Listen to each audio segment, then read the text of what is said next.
திருச்சிற்றம்பலம். தில்லையம்பலம். தென்னாடுடைய சிவனே போற்றி, எந்நாட்டவர்க்கும் இறைவா போற்றி.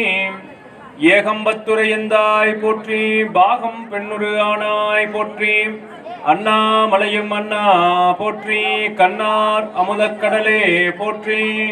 காவாய் கனகத்திரளே போற்றி, கையிலை மலையானே போற்றி போற்றி.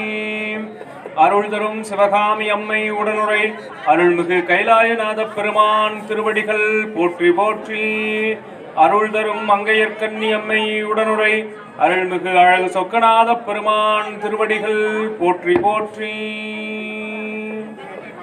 தெளிவு குருவின் திருமேனி காண்டல், தெளிவு குருவின் திருநாமம் செப்பல், தெளிவு குருவின் திருவார்த்தை கேட்டல், தெளிவு குருவுரு சிந்தித்தல் தானே. அருட்குருநாதர் சோமசுந்தரநாயகர் திருவடிகள் போற்றி போற்றி. அருட்குருநாதர் மறைமலையடிகள் திருவடிகள் போற்றி போற்றி. அருட்குருநாதர் அழகரடிகள் திருவடிகள் போற்றி போற்றி.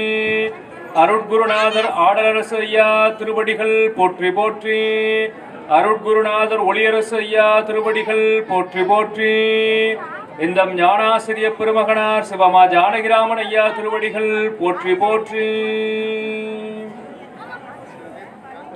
குருவாகி வந்த சிவத்தை வணங்கி குவளையம் போற்றும் அடியார் பெருமக்களுடைய திருவடி தாமரைகளை வணங்கி இன்றைய இந்த நன்னாளிலே மகா சிவராத்திரி விழா நம்முடைய அம்மாப்பேட்டை அருள் தரும் அங்கையர்கண்ணி அம்மை உடனுரை அருள்மிகு சொக்கநாத பெருமான் திருக்கோயிலிலே தொடர்ந்து நடைபெற்று வருகிறது. இதிலே சில ஆண்டுகளாக அடியேன் பங்கு பெற்று வருவது பெருமகிழ்ச்சிக்குரியது. அந்த வகையிலே இந்த ஆண்டும் இங்கு இருக்கக்கூடிய பெருமக்கள் அடியவனுடைய சொற்பொழிவை இங்கே ஏற்பாடு செய்து நீங்கள் இந்த ஆண்டும் வர வேண்டும் என்று மீண்டும் அழைத்தது இறைவனுடைய பெரும் கருணை என்று சொல்லி, இந்த முறையிலே இன்றைக்கு நாம் எடுத்துக்கொண்ட தலைப்பு என்ன என்றால், அந்நியம் இன்மையின் அரண்கடல் செலுமே என்று சொல்லக்கூடிய அந்த வாசகம். இந்த வாசகத்தை நாம் புரிந்து கொள்ள வேண்டும் என்று சொன்னால், நாம் பல ஆண்டு காலம் திருவருள் கருணையை சிந்தித்திருந்தால்தான் இந்த வாசகத்தை நாம் புரிந்து கொள்ள முடியும். அதாவது நாம் இந்த உலகிற்கு பிறப்பெடுத்து வருகின்றோம். இந்த உலகத்திற்கு பிறப்பெடுப்பதற்கு முன் எப்படி இருந்தோம் என்று எந்த சமயங்களும் சொல்வதில்லை. இத பிறப்பு முடிந்த பின் நாம் எங்கு செல்வோம் என்பதும் பல சமயங்கள் நமக்கு சொல்வதில்லை. ஆனால் அதையெல்லாம் தெளிவாக இறைவனுடைய அருளால் உணர்ந்து தெளிந்து நமக்கு எடுத்து சொல்வதுதான் நம்முடைய சைவ சமயம். இந்த சைவ சமயத்திலே தோத்திரங்களாக விளங்குபவை 12 திருமுறைகள். அந்த 12 திருமுறைகளும் தோத்திரங்களாக இறைவனை வாழ்த்தி வணங்கி பாடுவதற்காக அருளாளர்களால் இயற்றப்பட்டவைதான் அந்த தோத்திரங்கள். இதுகாரும் தோத்திரத்தை நாம் கடந்த 6 ஆண்டுகளாக சிந்தித்து வந்த நிலையிலே இப்பொழுது சாத்திரத்திலே ஒரு சிந்தனையை செய்ய வேண்டும் என்று இறைவனுடைய திருவருட்கருணையினாலும் குருநாதர்களினுடைய கருணையாலும் ஒரு சிந்தனை தோன்றியது. இந்த சித்தாந்தம், சைவ சித்தாந்தம் என்கின்ற இந்த நிலைப்பாட்டிலே 14 நூல்கள் நமக்கு இருக்கின்றன. அந்த சைவ சித்தாந்தத்திலே மிகச்சிறந்த நூலாக போற்றப்படுவது சிவஞான போதம் என்கின்ற அந்த நூல். நமக்கு எல்லோருக்கும் நிறைய பேருக்கு தெரிந்திருக்கும். நம்முடைய சமயக்குறவர் 4 எம்பிரான் திருஞான சம்பந்த பெருமான், எம்பிரான் திருநாவுக்கரசு பெருமான், எம்பிரான் சுந்தரமூர்த்தி நாயனார், எம்பிரான் மாணிக்கவாசக பெருமான். இந்த நால்வரையும் நாம் நிறைய திருக்கோயிலே நாம் பார்த்திருப்போம். அதுபோக 63 நாயன்மார்கள் எல்லாம் நாம் பார்த்திருப்போம். அதுபோல இந்த சித்தாந்த மரபை தோற்றுவித்தவர் மெய்கண்ட தேவநாயனார் என்று சொல்லக்கூடிய மெய்கண்டார். அந்த மெய்கண்டார் முதலிலே நமக்கு இந்த பூமியிலே இந்த மரபை தோற்றுவிக்கின்றார். அவர் உருவாக்கி கொடுத்த நூல்தான் சிவஞான போதம் என்று சொல்லக்கூடிய அந்த நூல். இந்த சிவஞான போதத்தை சொல்லுகின்ற பொழுது உயர் சிவஞான போதம் என்று குறிப்பிடுவார்கள். உயர் சிவஞான போதம் என்று குறிப்பிடப்படக்கூடிய நூல்தான் இந்த சிறந்த சைவ சித்தாந்த கருத்துக்களை தன்னிடத்தில் 12 சூத்திரங்களை உள்ளடக்கியதாக. எப்படி திருக்குறள் நமக்கு மிக பெரிய செய்தியை மிக குறுகிய வடிவிலே நமக்கு கொடுக்கின்றதோ, அதை போல இந்த சைவ சமயத்தினுடைய முழுமையான செய்திகளை 12 சூத்திரங்களிலே நமக்கு எடுத்து ஒரு பிழிவாக மிக அழகாக எடுத்து கொடுக்கின்றார் மெய்கண்டார். இந்த மெய்கண்டாருக்கு எப்படி இத்தனை ஞானம் கிடைத்தது, இவர் எத்தனை வயதிலே இந்த ஞானத்தை அடைந்தார் என்று சிந்தித்து பார்த்தோம் என்று சொன்னால், அவரை பற்றி போற்றி வணங்கக்கூடிய ஒரு துதி நமக்கு இருக்கின்றது. 4 துதி நாம் எல்லோரும் கேள்விப்பட்டிருப்போம். பூழியர்கோன் வெப்பொழித்த புகழியர்கோன் கடல் போற்றி. அதாவது பாண்டிய மன்னனுடைய வெப்பு நோயை தீர்த்த திருஞான சம்பந்த பெருமானுடைய திருவடியை போற்றி வணங்குகின்றேன். ஆழிமிசை கல்மிதப்பில் அணைந்தபிரான் அடி போற்றி. கடலிலே கல்லை கட்டி கடலிலே போட்ட போதும் இறைவனுடைய பெயரை சொல்லி நமச்சிவாய மந்திரத்தை சொல்லி அந்த கல்லிலே இருந்து கடலிலே இருந்து எழுந்து வந்தவர் மிதந்து வந்தவர் திருநாவுக்கரசர், அவருடைய திருவடியை நான் போற்றுகின்றேன். வாழி திருநாவலூர் வன்தொண்டர் பதம் போற்றி. இங்கே திருநாவலூர் என்கின்ற ஊரிலே வந்து தோன்றி இறைவனுக்கு நண்பனாகும் பேறு பெற்று வன்தொண்டன் என்று இறைவனால் அழைக்கப்பட்ட பெரும் சிறப்புடைய சுந்தரமூர்த்தி நாயனாரினுடைய திருவடிகளை நான் போற்றி வணங்குகின்றேன். ஊழிமலி திருவாத ஊரர் திருத்தால் போற்றி. திருவாத ஊரிலே வந்து தோன்றி இறைவனே குருவாக இருந்து ஆட்கொண்ட பெருமை உடைய மாணிக்க வாசக பெருமானை போற்றுகின்றேன் என்று இந்த 4 பெருமக்களை போற்றுவார்கள். அதை போல நம்முடைய சந்தான குரவர் சந்தான ஆசிரியர்களிலே மெய்கண்டார் மிகவும் இளம் வயதினர். ஈராண்டில் சிவஞானம் பெற்றுயர்ந்த மெய்கண்டார் இணைத்தால் போற்றி. 2 வயதிலேயே சிவஞானத்தை பெற்றவர் மெய்கண்டார். அது எப்படி அவருக்கு சாத்தியமாயிற்று என்று சொன்னால், அவருடைய வரலாற்றை நாம் எடுத்து பார்க்க வேண்டும். மெய்கண்டாருடைய தந்தையார் அச்சுத கலப்பாளர். அவர் நீண்ட காலமாக குழந்தை பேறு இல்லாமல் அச்சுத கலப்பாளர் இருந்து கொண்டே இருக்கிறார். அப்பொழுது அவருக்கு குருவாக இருந்தவர் சகலாகம பண்டிதர் என்று சொல்லக்கூடிய அருள்நந்தி சிவாச்சியார். இவர் மெய்கண்டாருக்கு பின்னால் சீடராக போகிறார். யாரு? தந்தையினுடைய குருவாக இருந்தவர் பின்பு மகனுக்கு சீடராக மாறுகின்றார். எப்படி என்றால், இந்த அச்சுத கலப்பாளர் தன்னுடைய குருவாகிய சகலாகம பண்டிதரிடத்திலே சென்று, ஐயா, இப்படி எனக்கு குழந்தை பேர் இல்லை, நீங்கள் தான் அதற்கு ஏதாவது ஒரு வழி சொல்ல வேண்டும், அருள் செய்ய வேண்டும் என்று அவரிடத்தில் கேட்கின்றார்.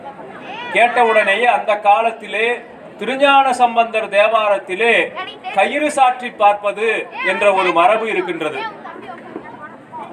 அந்த கயிறு சாற்றி பார்க்கின்ற மரபுப்படி அவர் அழகாக கயிறு சாற்றுகின்ற பொழுது அச்சுத கலப்பாளருக்கு அவர் இறைவனை நினைந்து கயிறு சாற்றி பார்க்கின்றார். அப்படி கயிறு சாற்றி பார்க்கும் பொழுது அவருக்கு திருவெண்காடு பதிகம் வருகின்றது. அந்த திருவெண்காடு பதிகத்தை பாராயணம் செய்து திருவெண்காடு திருத்தலத்திற்கு சென்று அங்கே இறைவனை வணங்கினால் குழந்தை பேறு கிடைக்கும் என்று சகலாகம பண்டிதர் அவரிடத்திலே சொல்லுகின்றார். இன்றைக்கும் திருவெண்காடு போனோம்னா அங்கு 3 குளங்கள் இருக்கும். சூரிய தீர்த்தம், சந்திர தீர்த்தம், அக்னி தீர்த்தம் என்று சொல்லுகின்ற அந்த 3 தீர்த்தங்களிலும் நீராடி இறைவனை வணங்கினால் குழந்தை பேறு கிடைக்கும் என்பது அந்த திருக்கோயிலினுடைய வரலாறு. அதை முதலில் மெய்ப்பித்தவர் நம்முடைய மெய்கண்டார். இங்கே அச்சுத கலப்பாளர் கிளம்பி இரவு சென்று திருவெண்காட்டிலே தங்குகின்றார். அவர் அப்படி திருவெண்காட்டிலே தங்கி இருக்கின்ற பொழுது இரவிலே கனவிலே இறைவன் தோன்றுகின்றார். கனவிலே இறைவன் தோன்றி, இந்த இப்பிறவியிலே உனக்கு பிள்ளை பேறு கிடையாது, அதனால் நீ எந்த புண்ணியம் செய்தாலும் உனக்கு பிள்ளை கிடைக்காது என்று சிவபெருமான் கனவிலே அச்சுத கலப்பாளரிடத்திலே சொல்லுகின்றார். அப்படி அச்சுத கலப்பாளரிடத்திலே சொன்னவுடனேயே அவர் கனவிலே இருந்து எழுந்து சிவபெருமானுக்கு ஒரு அறிவுரை சொல்லுகின்றார். சிவபெருமானிடத்திலே சிவபெருமானிடத்திலே சொல்லுகின்றார். அவர் சொல்லும் பொழுது, சிவபெருமானே, நீங்கள் எனக்கு பிள்ளை இல்லை என்று சொல்லுகின்றீர்கள். ஆனால் என்னுடைய குருநாதர் சகலாகம பண்டிதர் சொல்லி இருக்கின்றார், எனக்கு என்னுடைய குருவின் மேல் மிகுந்த நம்பிக்கை இருக்கின்றது, அவருடைய வார்த்தை பொய்க்காது. நான் இந்த திருவெண்காட்டிலே முக்குளத்திலே நீராடி இறைவனை தொழுதால், உங்களை தொழுதால் நீங்கள் எனக்கு பிள்ளை பேர் கொடுத்தே ஆக வேண்டும். இது திருஞான சம்பந்தருடைய பதிகத்தின் மூலமாக அவர் எனக்கு கொடுத்திருக்கின்றார். பேயடையா பிரிவெய்தும் பிள்ளையினோடு உள்ள நினைவு ஆயினவே வரம் பெறுவர் ஐயுற வேண்டா ஒன்றும் வேயனதோல் உமைபங்கன் வெண்காட்டு முக்குல நீர் தோய்வினையார் அவர் தம்மை தோயாவாம் தீவினையே என்று அந்த திருஞான சம்பந்தரனுடைய தேவாரத்தினுடைய திருவெண்காடு பதிகத்தினுடைய 2வது பாடலிலே சொல்லுகின்றார். யாரெல்லாம் அங்க போனாங்களோ பேய் அடையா, யாரெல்லாம் திருவெண்காடு போய் தரிசனம் பண்ணிட்டு வராங்களோ அவங்களை எல்லாம் பேய் பிடிக்காது. பிரிவெய்தும், அப்படியே பேய் பிடித்திருந்தாலும் திருவெண்காட்டுக்கு உள்ள போனாங்கன்னா பேய் விலகி ஓடி போயிடும். பேய் அடையா பிரிவெய்தும் பிள்ளையினோடு உள்ள நினைவு ஆயினவே வரம் பெறுவர். பிள்ளை பேறு வேண்டும் என்கின்ற நினைவோடு போனவர்கள், அவர்களுக்கு அந்த வரம் மிக கண்டிப்பாக கிடைக்கும் என்று சொல்லுகின்றார். பிள்ளையினோடு உள்ள நினைவு ஆயினவே வரம் பெறுவர் ஐயுற வேண்டா ஒன்றும். இதுல உங்களுக்கு எந்த விதமான சந்தேகமும் வேண்டாம். இது மிகச்சிறந்த உண்மை என்று நமக்கு அந்த பதிகத்திலேயே திருஞான சம்பந்த பெருமான் எடுத்து காட்டுகின்றார். அதை சொல்லி சிவபெருமானிடத்திலே, ஐயா, நீங்கள் தரவில்லை என்று சொன்னாலும் என்னுடைய குருவருளும் திருஞான சம்பந்த பெருமானுடைய பதிக பயனும் எனக்கு நிச்சயமாக ஒரு குழந்தையை நல்கும் என்று சிவபெருமானிடத்திலேயே அங்கே சொல்லுகின்றார் அச்சுத கலப்பாளர். அதை போலவே அவர் திருவெண்காட்டிலே அந்த முக்குள நீராடி இறைவனை தொழுது அங்கே அந்த பதிகத்தை பாடி வருகின்றார். வந்த பின்னால் அவருடைய திருமனைவியார் மணிவயிறு வாய்க்கின்றார். அப்படி வாய்த்து நமக்கு பிறந்தவர்தான் இந்த சைவ சித்தாந்த நூலாகிய சிவஞான போதத்தை நமக்கு எடுத்து உரைத்த நம்முடைய மெய்கண்டார். அந்த மெய்கண்டார் ஈராண்டில் சிவஞானம் பெற்றார். திருஞான சம்பந்தர் 3 ஆண்டிலே சிவஞானம் பெற்றார். நாம் எப்பவுமே ஒரு திருக்கோயிலுக்கு நாம் வருகின்றோம், நல்ல விஷயத்தை செய்கின்றோம் என்று சொன்னால் அதை நம்முடைய குழந்தைகளுக்கும் பழக்கப்படுத்த வேண்டும் என்பதை முதல்ல நமக்கு சொல்லிக் கொடுப்பது நம்முடைய திருமுறை தான்.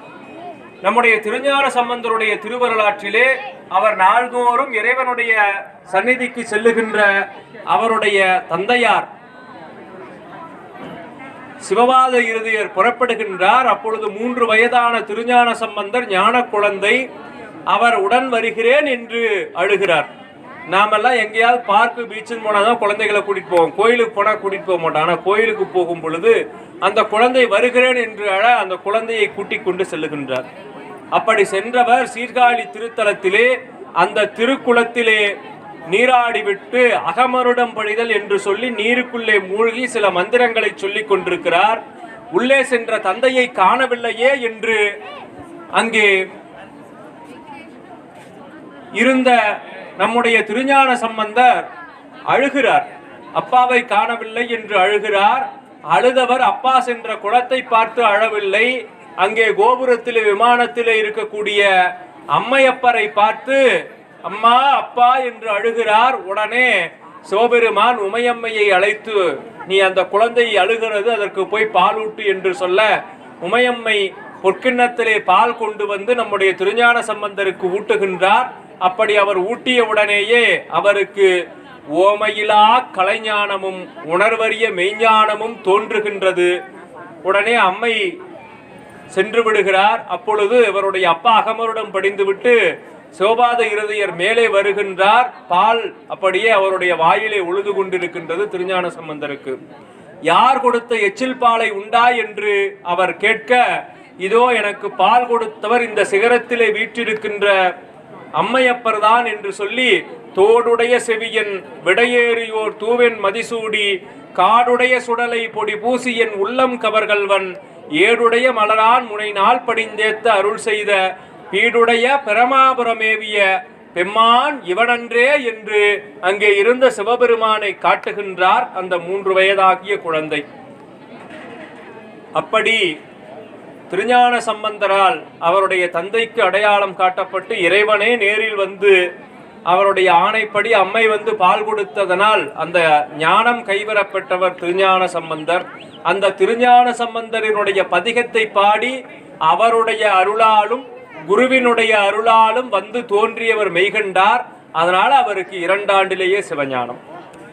அப்ப அந்த 2 ஆண்டிலே சிவஞானம் பெற்ற அந்த ஞான குழந்தை சொல்லுகின்றது. அது சொல்வதை பார்த்து விட்டு சகலாகம பண்டிதர் ஒரு நாள் அந்த குழந்தை வகுப்படுத்திக் கொண்டிருக்கின்ற பொழுது போகின்றார். அங்கே பார்த்தால் அந்த ஞானமே வடிவாக இருக்கின்ற மெய்கண்டாரை பார்த்து அவருடைய மனம் உருக அவரிடத்திலே சென்று சீடராக சேர்ந்து அந்த சித்தாந்தத்தை எல்லாம் கற்றுக்கொள்ளுகின்றார் என்று அந்த வரலாறு நமக்கு வருகின்றது. தந்தைக்கு குருவாக இருந்தவர் அவர் அருளால் பிறந்த அந்த குழந்தைக்கு தானே அடுத்த சீடராக வந்து நிற்கின்றார் என்றால் அந்த சமயம் நம்முடைய சைவ சமயத்தினுடைய பெருமையை யாரால் நமக்கு சொல்லிவிட முடியும்? அப்படிப்பட்ட பெருமை உடைய சமயம். சரி, இந்த சமயத்திலே நாம் இருப்பதற்கு என்ன புண்ணியம் செய்திருக்க வேண்டும் அப்படின்னா, ஒரு நாள் ஒரு முறை நாம் சிவாலயத்துக்கு உள்ளே வந்து சிவபெருமானை வணங்க வேண்டும் என்று சொன்னால் அதற்கு பல ஆண்டு காலம் தவம் செய்திருந்தால்தான் நம்மால் சிவாலயத்திற்கு உள்ளேயே வர முடியும். அப்படி வந்து இருந்து இங்கு நடக்கக்கூடிய விழாக்களை எல்லாம் பார்க்கின்ற பேரு அந்த புண்ணியம் செய்தவர்களுக்குத்தான் கிடைக்கும்.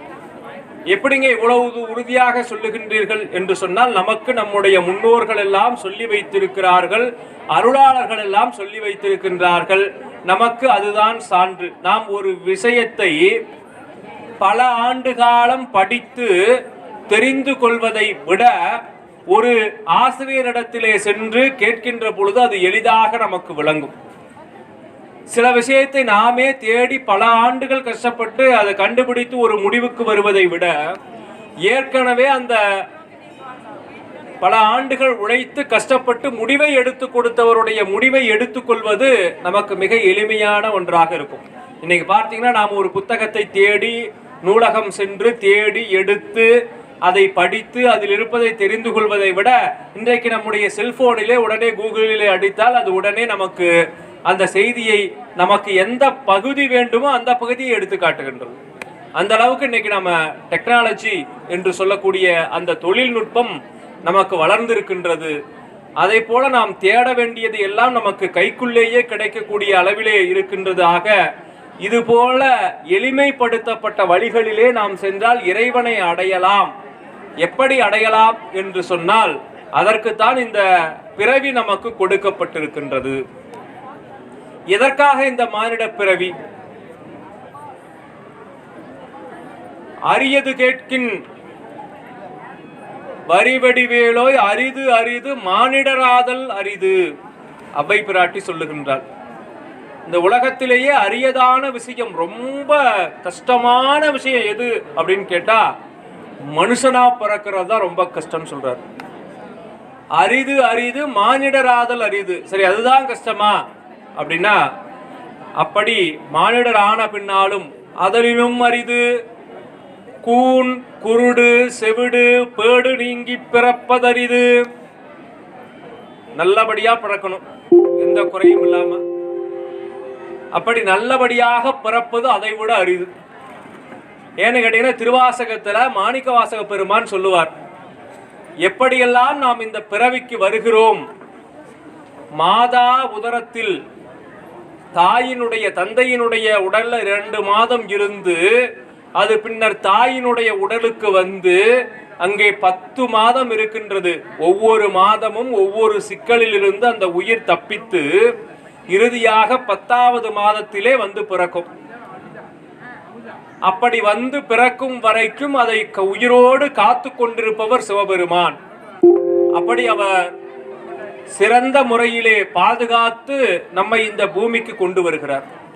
அப்படி கொண்டு வந்த உடனேயே அந்த மானிடராக பிறத்தல் அரிது. ஏன் அது அவ்வளவு அரிது என்று சொல்லுகின்றார்கள்னா, நமக்கு பிறவிகள் 84 லட்சம் பிறப்பு. ஒரு பிறப்பு இல்லைங்க, 7 பிறப்புன்னு சொல்லுவாங்க. 7 பிறப்பு இல்லைங்க, 7 வகையான பிறப்பு. 7 வகையான பிறப்பு. அதுல இந்த மனிதர்களாக பிறப்பது மிக கடினம். அதுதான் சொல்லுகின்றார். ஏன்னா இந்த 84 லட்சம் முறை பிறக்கணும் ஒவ்வொரு உயிரும். 84 லட்சம் முறை பிறந்து இறந்து பிறந்து இறந்து 83,99,999 முறை பிறந்து இறந்தாதான் ஒரு நல்ல இடத்துல ஒரு நல்ல மனிதனாக பிறக்கக்கூடிய வாய்ப்பு கிடைக்கும். முதல்ல ஓரறிவுடைய உயிராக, அப்புறம் அதில் செய்த புண்ணியத்தின் காரணமாக 2 அறிவுடைய உயிராக, அப்புறம் 3 அறிவுடைய உயிராக, 4 அறிவு உள்ள உயிராக, அடுத்து 5 அறிவு உள்ள உயிராக, இறுதியாக 6 அறிவு உள்ள உயிராக நாம் மனிதனாக வந்து பிறப்போம். இப்படி மனிதராக வந்து பிறப்பது மிக அரிது. இத்தனை பிறவியை கடந்து வரணும். மரம் என்பது ஓரறிவு உயிர். செடி கொடி மரம் இதுக்கெல்லாம் ஓரறிவுங்க. அந்த ஓரறிவுள்ள உயிராக பிறந்து, இதுதான் மாணிக்கவாசகர் சொல்லுவார். சிவபுராணம் படிக்கணும். சிவபுராணம் படிக்கும்போது சொல்லுவார், புல்லாய் பூடாய் புழுவாய் மரமாகி பல்விருகமாகி பறவையாய் பாம்பாகி கல்லாய் மனிதராய் பேயாய் கணங்களாய் வல்லசுரராகி முனிவராய் தேவராய் செல்லா நின்ற இத்தாவர சங்கமத்துள் எல்லா பிறப்பும் பிறந்தலைத்தேன் எம்பெருமான். இப்படி எல்லா பிறவியிலையும் பிறந்து இறந்து பிறந்து இறந்து அப்படியே பிறந்து பிறந்து இறந்துகிட்டே இருக்கிறோம். ஆனா நம்மள பூமிக்கு அனுப்புனதனுடைய நோக்கம் என்ன? நாம் எதற்காக இங்கே வருகிறோம் அப்படின்னு சொன்னா, இறைவனுடைய திருவடியை அடைவதற்காகத்தான் நாம் இங்கு வருகிறோம். இல்லைன்னா இதனால எந்த ஒரு நமக்கு இந்த மனித பிறவி கொடுத்தது அதுக்கு தான். எதற்காக இந்த மானிட பிறவி கொடுத்தது? மானிட பிறவி வகுத்தது தானும் ஆனிடத்து 5 ஆடும் அரண்பணிக்காக அன்றோ. நம்முடைய மெய்கண்டாருடைய அந்த சீடர் பரம்பரையில் சிவஞான சித்தியார்ல சொல்றார். நமக்கு அருளந்தி சிவாச்சாரியார் சொல்லுகின்றார், மானிட பிறவியினுடைய பயன் என்ன என்று சொன்னால் அது சிவபெருமானை வணங்குவதுதான். மானிட பிறவி தானும் வகுத்தது ஆனிடத்து 5 ஆடும் அரண்பணிக்காக அன்றோ. வானிடத்தவரும் மண்மேல் வந்து அரண்தனை அர்ச்சிப்பர், ஊனெடுத்து உழலும் ஊமர் ஒன்றையும் உணரார் அந்தோ. நம்மளாம் என்ன செய்யறோம்? வருகிறோம், இந்த பிறவிக்கு வருகிறோம். வந்த உடனேயே நல்ல படிக்கணும், நல்லா சம்பாதிக்கணும், குழந்தை குட்டிகளை பெற்றுக்கொண்டு அவர்களுக்கும் சம்பாதித்து வைத்து அவர்களையும் குடும்பமாக மாற்றி அவர்களையும் அடுத்த தலைமுறையில் திரும்ப மீண்டும் குழந்தை பெற வைத்து இப்படியே தொடர்ந்து போய்கொண்டே இருக்கும். இதற்காகவா நமக்கு இந்த பிறப்பு கொடுக்கப்பட்டது என்று சொன்னால் இல்லை. அப்ப இந்த மானிட பிறவி எதற்காக கொடுக்கப்பட்டது என்று சொன்னால், இந்த பிறவியில் தான் இறைவனை பிடித்து இறைவனோடு ஒன்றாக சேரக்கூடிய வாய்ப்பு நமக்கு கிடைக்கும். வேற எந்த பிறவியிலையும் கிடைக்காது. இப்ப நம்ம ஒரு சிங்கமா இருக்கோம்னு வச்சுக்கோங்க. ஒரு சிங்கமாக இருந்து கொண்டு நான் போய் அசைவம் சாப்பிட மாட்டேன் ஒரு சிங்கம் சபதம் எடுத்து உட்கார்ந்து அதோட நிலைமை என்ன ஆகும்? ஆனால் நாம் இன்றைக்கு மனித பிறவி எடுத்த பின்னால நான் அசைவம் உண்பதில்லை, நான் சிவபெருமானுடைய திருவடியை சேர வேண்டும், அதனால் நான் புலால் உண்பதில்லை என்று சொல்லி நம்மால சைவமா உணவு உண்டு வாழ முடியும். அப்ப என்ன செய்யணும்? நம்ம இடத்துல இருக்கின்ற தீயவற்றை எல்லாம் விட்டுக்கொண்டே வரணும். அப்படி வந்தோம்னா நமக்கு நன்மை நடக்கும். அதுல எப்படி சொல்றாருன்னா, மானிடராய் பிறத்தல் அரிது, அதனினும் கூன் குருடு செவிடு பேடு நீங்கி பிறத்தல் அரிது. கூன் குருடு செவிடு பேடு நீங்கி பிறந்த காலையும் ஞானமும் கல்வியும் நயத்தல் அரிது. ஞானம் பெறுவது என்பது அவ்வளவு சாதாரணத்தில் நடக்காதுங்க. ஆனா இந்த தென்னகத்துல நம்முடைய தமிழகத்துல எத்தனை ஞானிகள் தோன்றி இருக்கிறாங்க பாருங்க. ஞானம் அடைவது என்பது அவ்வளவு ஒரு எளிதானது அல்ல. பல பிறவியினுடைய தொடர்ச்சி தான் நமக்கு ஞானம் கிடைக்கும் என்பதை அடுத்து இந்த சூத்திரத்தின் வாயிலாக நமக்கு எடுத்து சொல்லுவார். பல பிறவிகள்ல செய்ததனுடைய புண்ணிய பலன் தான் ஞானமாக கிடைக்கும். அதுதான் நம்ம பல முறை புண்ணியம் செய்திருந்தால்தான் சிவாலயத்துக்குள்ளே வர முடியும் சொன்ன. அப்ப அந்த ஞான கல்வி, இந்த ஊனக்கல்வி என்று சொல்லக்கூடிய இந்த உலகியல் கல்வி இருக்கிறதெல்லாம் இன்றைக்கு இருக்கும், பின்னர் அழிந்து போயிடும் இந்த பிறவியோட. ஆனால் ஞான கல்வி எந்த பிறவியிலும் நமக்கு தொடர்ந்து வரும். நாம் இந்த பூமியிலிருந்து போகும்போது 2 தான் கொண்டு போக முடியும், வேற எதையுமே கொண்டு போக முடியாது. அதுதான் பட்டினத்தாருக்கு இறைவன் உபதேசிக்கிறான். காதற்ற ஊசியும் வாராது கான் உம் கடைவழிக்கே. எப்ப பார்த்தாலும் பணம் பணம் பணம்னு அலையிறீங்களே, உங்களால உங்க கூட இறந்து போனதுக்கு பின்னால எதற்குமே பயன்படாத காதற்ற ஒரு ஊசியை கூட உங்களால எடுத்துட்டு வர முடியாது. அப்போ சொல்லுகின்றார். உடனே அந்த வாசகத்தை கேட்ட உடனேயே பட்டினத்தார் அவரிடத்தில் இருந்த எப்பங்க அவருடைய காலத்துல கிட்டத்தட்ட இன்றைக்கு 1000 வருடங்களுக்கு முன்னால 600 கோடி ரூபாய் சொத்தை இந்த வாசகத்தை கேட்ட உடனேயே பட்டினத்தார் விட்டு வந்துட்டார். அந்த ஞான வேட்கை இருந்தாதான் அது முடியும், இல்லைன்னா முடியாது. அப்ப அந்த பட்டினத்தார் ஞானம் பெற்று வருகிறார். இந்த வாசகத்தை கேட்ட உடனேயே இனி செல்வமெல்லாம் நமக்கு பயன் தராது, இறைவனுடைய திருவடிதான் நமக்கு பயன் தரும் என்று இறைவனை பற்றி கொண்டு துறவு மேற்கொண்டு வந்து விடுகிறார். அப்ப இந்த ஞான கல்வி எத்தனை உயர நிலையில் இருக்கு. அப்ப அரசன் கேட்கிறான் பட்டினத்தாரை பார்த்து. பட்டினத்தார் அங்கே ஒரு மரத்தடியிலே உட்கார்ந்து கொண்டிருக்கின்றார். அந்த திண்ணையிலே அரசன் அவரிடத்திலே கைகட்டி நின்று, ஏனப்பா எவ்வளவு செல்வந்தராக இருந்தாய், 600 கோடிக்கு அதிபதி. அப்ப அந்த மரபு இருந்ததுங்க. ஒரு ஊரிலே அந்த நாட்டிலே யார் மிகப்பெரிய செல்வந்தராக இருக்கின்றாரோ அவர்தான் அரசனுக்கு மணிமுடியை எடுத்து அவன் முடிசூடிக் கொள்ளுகின்ற பொழுது தலையிலே வைக்க வேண்டும். அவனுடைய ராஜகுரு எடுத்து கொடுக்க அந்த முடியை யார் சூட்டுவார் என்று சொன்னால், அந்த அரசன் அந்த ஆட்சி புரியக்கூடிய இடத்துல யார் மிகப்பெரிய பணக்காரரோ அவர் தான் எடுத்து கொடுக்க முடியும். அப்படி எடுத்து கொடுக்கக்கூடிய அந்த மணிமுடியை எடுத்து கொடுக்கக்கூடிய இடத்திலே 7 தலைமுறையாக இருந்தவருடைய குடும்பம் நம்ம பட்டினத்தாருடைய குடும்பம். அப்ப யோசிச்சு பாருங்க எவ்வளவு பெரிய பரம்பரை பணக்காரர்னு.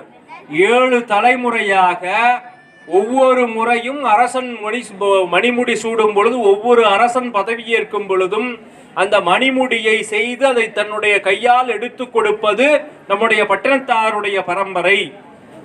அப்படி வந்தவர் இந்த காதற்ற ஊசியும் வாராது கான் உம் கடைவழிக்கே என்று சொன்னதை கேட்டு அப்படியே அந்த சொத்துக்களை எல்லாம் துறந்து விட்டு அப்படியே துறவியாக வருகின்றார். வந்தவரை பார்த்து அந்த மன்னன் கேட்கின்றான், எனக்கே மணிமுடி எடுத்து கொடுத்த பெரும் செல்வந்தராகிய நீர் இப்பொழுது என்ன சாதித்து விட்டிருந்த துறவுக்கு வந்துன்னு கேட்கிறார். அதை பார்த்த உடனே பட்டினத்தார் சிரித்துக் கொண்டே சொல்லுகின்றார், அரசனாகிய நீ என் முன்னால் கைகட்டி நின்று கொண்டு கேள்வி கேட்கிறாய், ஆனால் நான் இங்கே அமர்ந்து கொண்டு உனக்கு பதில் சொல்லிக் கொண்டிருக்கின்றேன், இந்த பெருமை போதாதான் கேட்டார். அந்த காலத்துல எல்லாம் அரசர் முன்னால யாராவது போய் உட்கார்ந்தாவே தலையை சீவிடுவாங்க.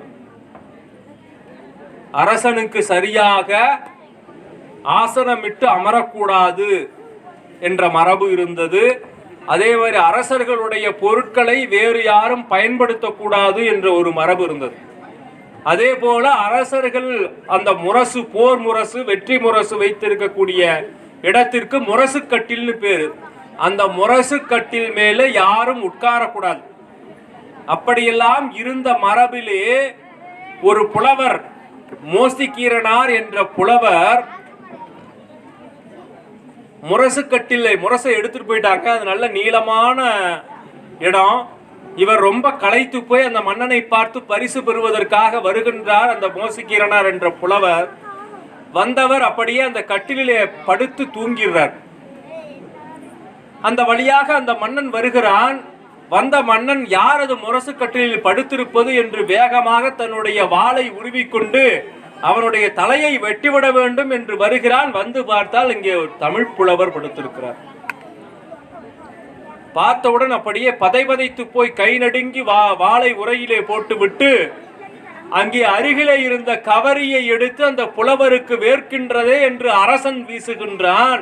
திடீரென காற்று வந்து விழித்த புலவர், என்ன மன்னா, உங்களை பார்க்க நான் வந்தேன், எனக்கு விசிறி வீசி கொண்டிருக்கின்றீர்களே என்று கேட்க, இல்லை புலவரே, என்னை நீங்கள் மன்னிக்க வேண்டும், என்னுடைய பிழையை பொறுத்து கொள்ள வேண்டும். என்னமன்னா நீங்கள் என்ன தவறு செய்தீர்கள் என்று கேட்க, இல்லை, முரசு கட்டிலே நீங்கள் படுத்திருந்தீர்கள், நான் யாரோ படுத்திருக்கிறார்கள் என்று வாளை எடுத்து கொண்டு வந்து வெட்ட வந்து விட்டேன். ஒரு தமிழ் புலவர் படுத்திருந்ததை அறியாமல் உங்களை வெட்ட புகுந்த என்னை பொறுத்தருள வேண்டும், என்னுடைய பிழையை பொறுத்தருள வேண்டும் என்று கேட்கின்றான். யோசித்து பாருங்க, முரசு கட்டிலில் இருந்தால் தலை வெட்டப்படும்ங்கிற சூழ்நிலையிலும் ஒரு தமிழ் புலவர் என்பதற்காக, அந்த தமிழினுடைய பெருமைக்காக நம்முடைய மன்னர்கள் அவருக்கு விசிறி எடுத்து விசிறி இருக்கின்றார்கள் என்று சொன்னால் தமிழினுடைய பெருமை எத்தகையது. சாதாரண தமிழுக்கே இப்படி என்று சொன்னால் இறைவனை சிந்தித்து பாடுகின்ற நம்முடைய தமிழ் திருமுறைகளுக்கு எவ்வளவு ஆற்றல் இருக்கும். அதை தான் சொல்றார், அந்த ஞான கல்வி திருமுறையை ஓதுவதும் ஞான நூல்களை, இந்த சைவ சித்தாந்தத்தை படிப்பதும் ஆகிய இந்த ஞானம் கைவர பெற வேண்டும் என்று சொன்னால் பல ஆண்டுகள் தவம் செய்ய வேண்டும். ஞானமும் கல்வியும் நயத்தல் அரிது, அது இதை விட கஷ்டம். சரி, ஞானமும் கல்வியும் பெற்றுவிட்டால் மட்டும் போதுமா அப்படின்னா அதை விட அரிது ஒன்று இருக்கிறது. ஞானமும் கல்வியும் நயந்த காலையும் தானமும் தவமும் செய்தல் தான் அரிது.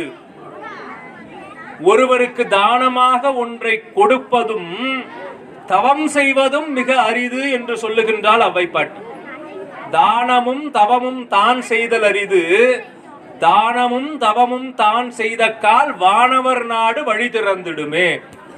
கடைசியா என்னன்னா, வானவர் நாட்டுக்கு போறதுக்கு இதெல்லாம் செய்யணும். சரிங்க, இந்த தானம் அப்படிங்கிறது எந்த அளவுக்கு நமக்கு பயன் கொடுக்கும் என்று சொன்னால், நாம் ஒன்றை இழக்க தயாராக இருந்தால் இறைவன் நமக்கு கொடுக்க தயாராக இருப்பார். அதான் சொல்றேன், நம்மிடத்திலே இருப்பதை கொடுத்தால்தான் இன்னொன்று கிடைக்கும். சரி, இது தானம் எப்படியோ பொருள் உள்ளவர் செய்யலாம், பொருள் உள்ளவர்கள் நிறைய செய்வாங்க.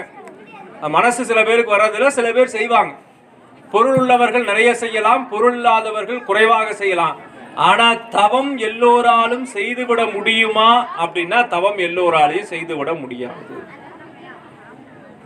தவமும் தவமுடையோர்க்கே. யாரெல்லாம் தவம் செய்ய முடியும் என்று சொன்னால் முன்வினை பயன் என்று சொல்லக்கூடிய அந்த தவம் இருந்தால்தான் தவம் செய்ய முடியும். தவம் அப்படின்னு சொன்ன உடனேயே நாம ஏதோ காட்டுல போய் முனிவர்கள்லாம் உட்கார்ந்துருப்பாங்களே அது போன்று இருக்கக்கூடிய தவம்னா அது தவம் இல்லை. நமக்கு சைவ சித்தாந்தம் சொல்லுகின்ற தவம் என்பது என்ன என்று சொன்னால், இறைவனை அடைவதற்குரிய 4 வழிகள். அந்த 4 வழிகளையும் நமக்கு எடுத்து காட்டுவதற்காக 4 பேர் வந்தாங்க வானத்திலிருந்து. அந்த 4 பேர் வருகிறார்கள். முதல்ல திருஞான சம்பந்தர், அந்த சைவ சமய குரவர் 4 பேர், திருஞான சம்பந்தர், திருநாவுக்கரசர், சுந்தரர், மாணிக்க வாசகர். இந்த 4 பேரும் 4 வழியை காட்டுவதற்காக வந்தவர்கள். இதுல முதல் மார்க்கமாக நமக்கு சொல்லப்படுகின்றது சரியை மார்க்கம். சரியை என்று சொன்னால் உடலால் தொண்டு செய்வது. இறைவன் இருக்கின்ற திருக்கோயிலுக்கு வந்து இந்த உடலால் இறைவனுடைய திருக்கோயிலை வலம் வந்து இறைவனை வணங்கி இறைவனுடைய திருக்கோயிலை கூட்டி தூய்மை செய்து அங்கே இறைவனுடைய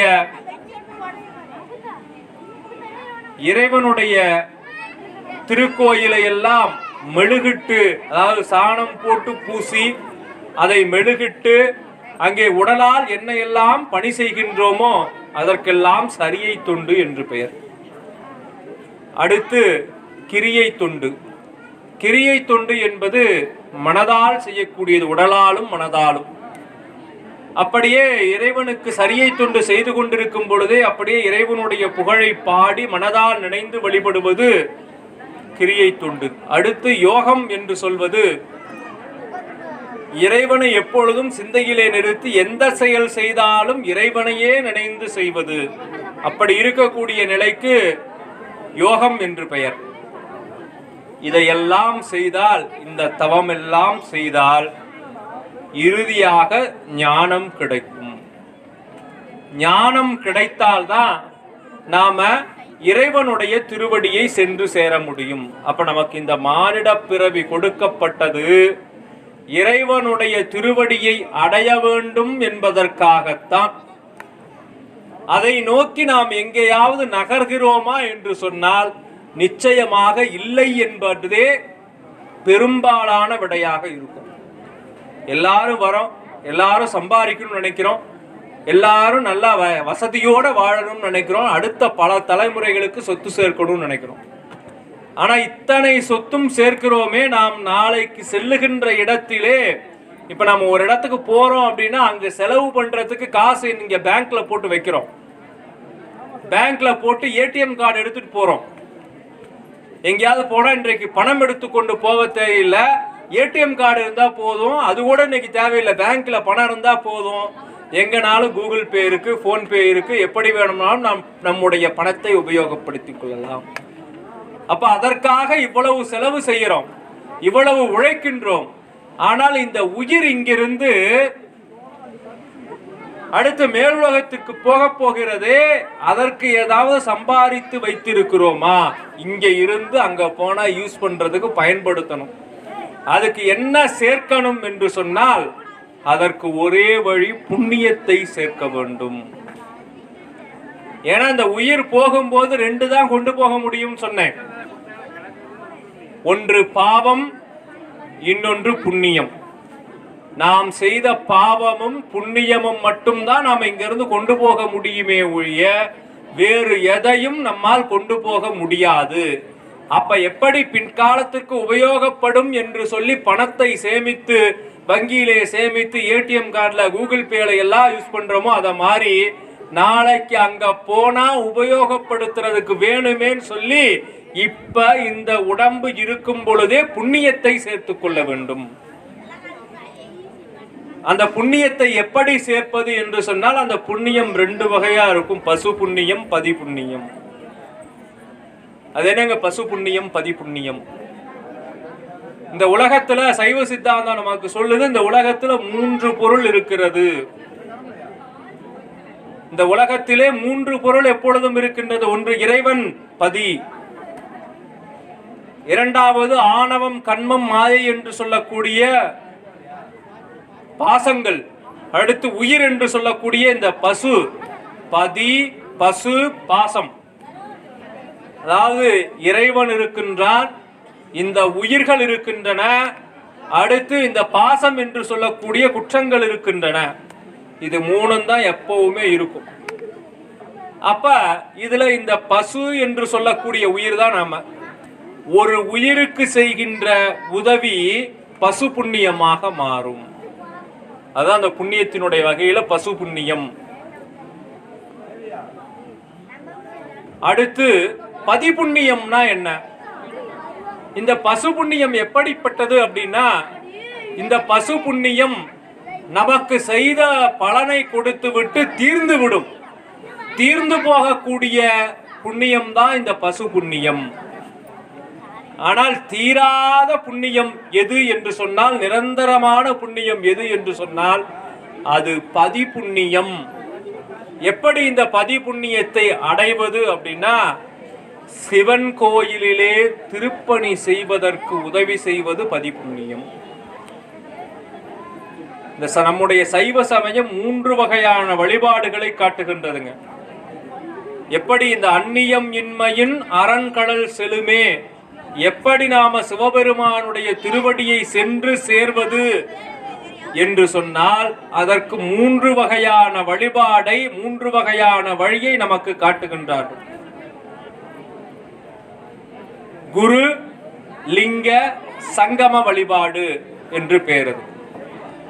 இந்த 3 வகையான வழிபாட்டை கடைபிடித்தால் இறைவனுடைய திருவடியை அடையலாம்.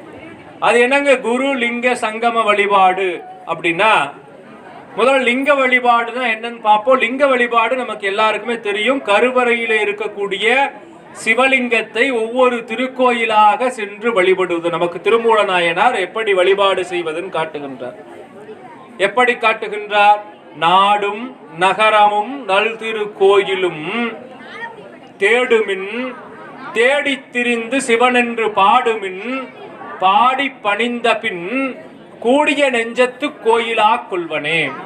இறைவனுடைய கோயில் எங்கே இருக்கிறது அப்படின்னு சொன்னா நம்முடைய இதயத்திலே இருக்கின்றது. இமைப்பொழுதும் என் நெஞ்சில் நீங்காதான் தாழ்வாழ்க என்று மாணிக்கவாசக பெருமான் சொல்லுவார். அவன் இமைப்பொழுதும், ஒரு நொடி பொழுதும், இமை நொடி, கை நொடிப்பது, கண் இமைப்பதெல்லாம் இந்த மிக குறுகிய நேரம் கூட அவன் நம்மை விட்டு பிரிந்திருப்பதில்லை சிவபெருமான். ஆனா அவனை நாம் உணர்ந்து கொள்கிறோமா அப்படின்னா உணர்ந்து கொள்வதில்லை என்பதைத்தான் இந்த 8ஆம் சூத்திரமாகிய சிவஞான போதத்தில் இருக்கக்கூடிய 8ஆம் சூத்திரம் நமக்கு சொல்லுகின்றது. அது என்ன என்று சொன்னால், ஐம்புல வேடரின் அயர்ந்தனை. நமக்கு 5 புலன்கள் இருக்குங்க. கண், காது, மூக்கு, வாய், உடல்.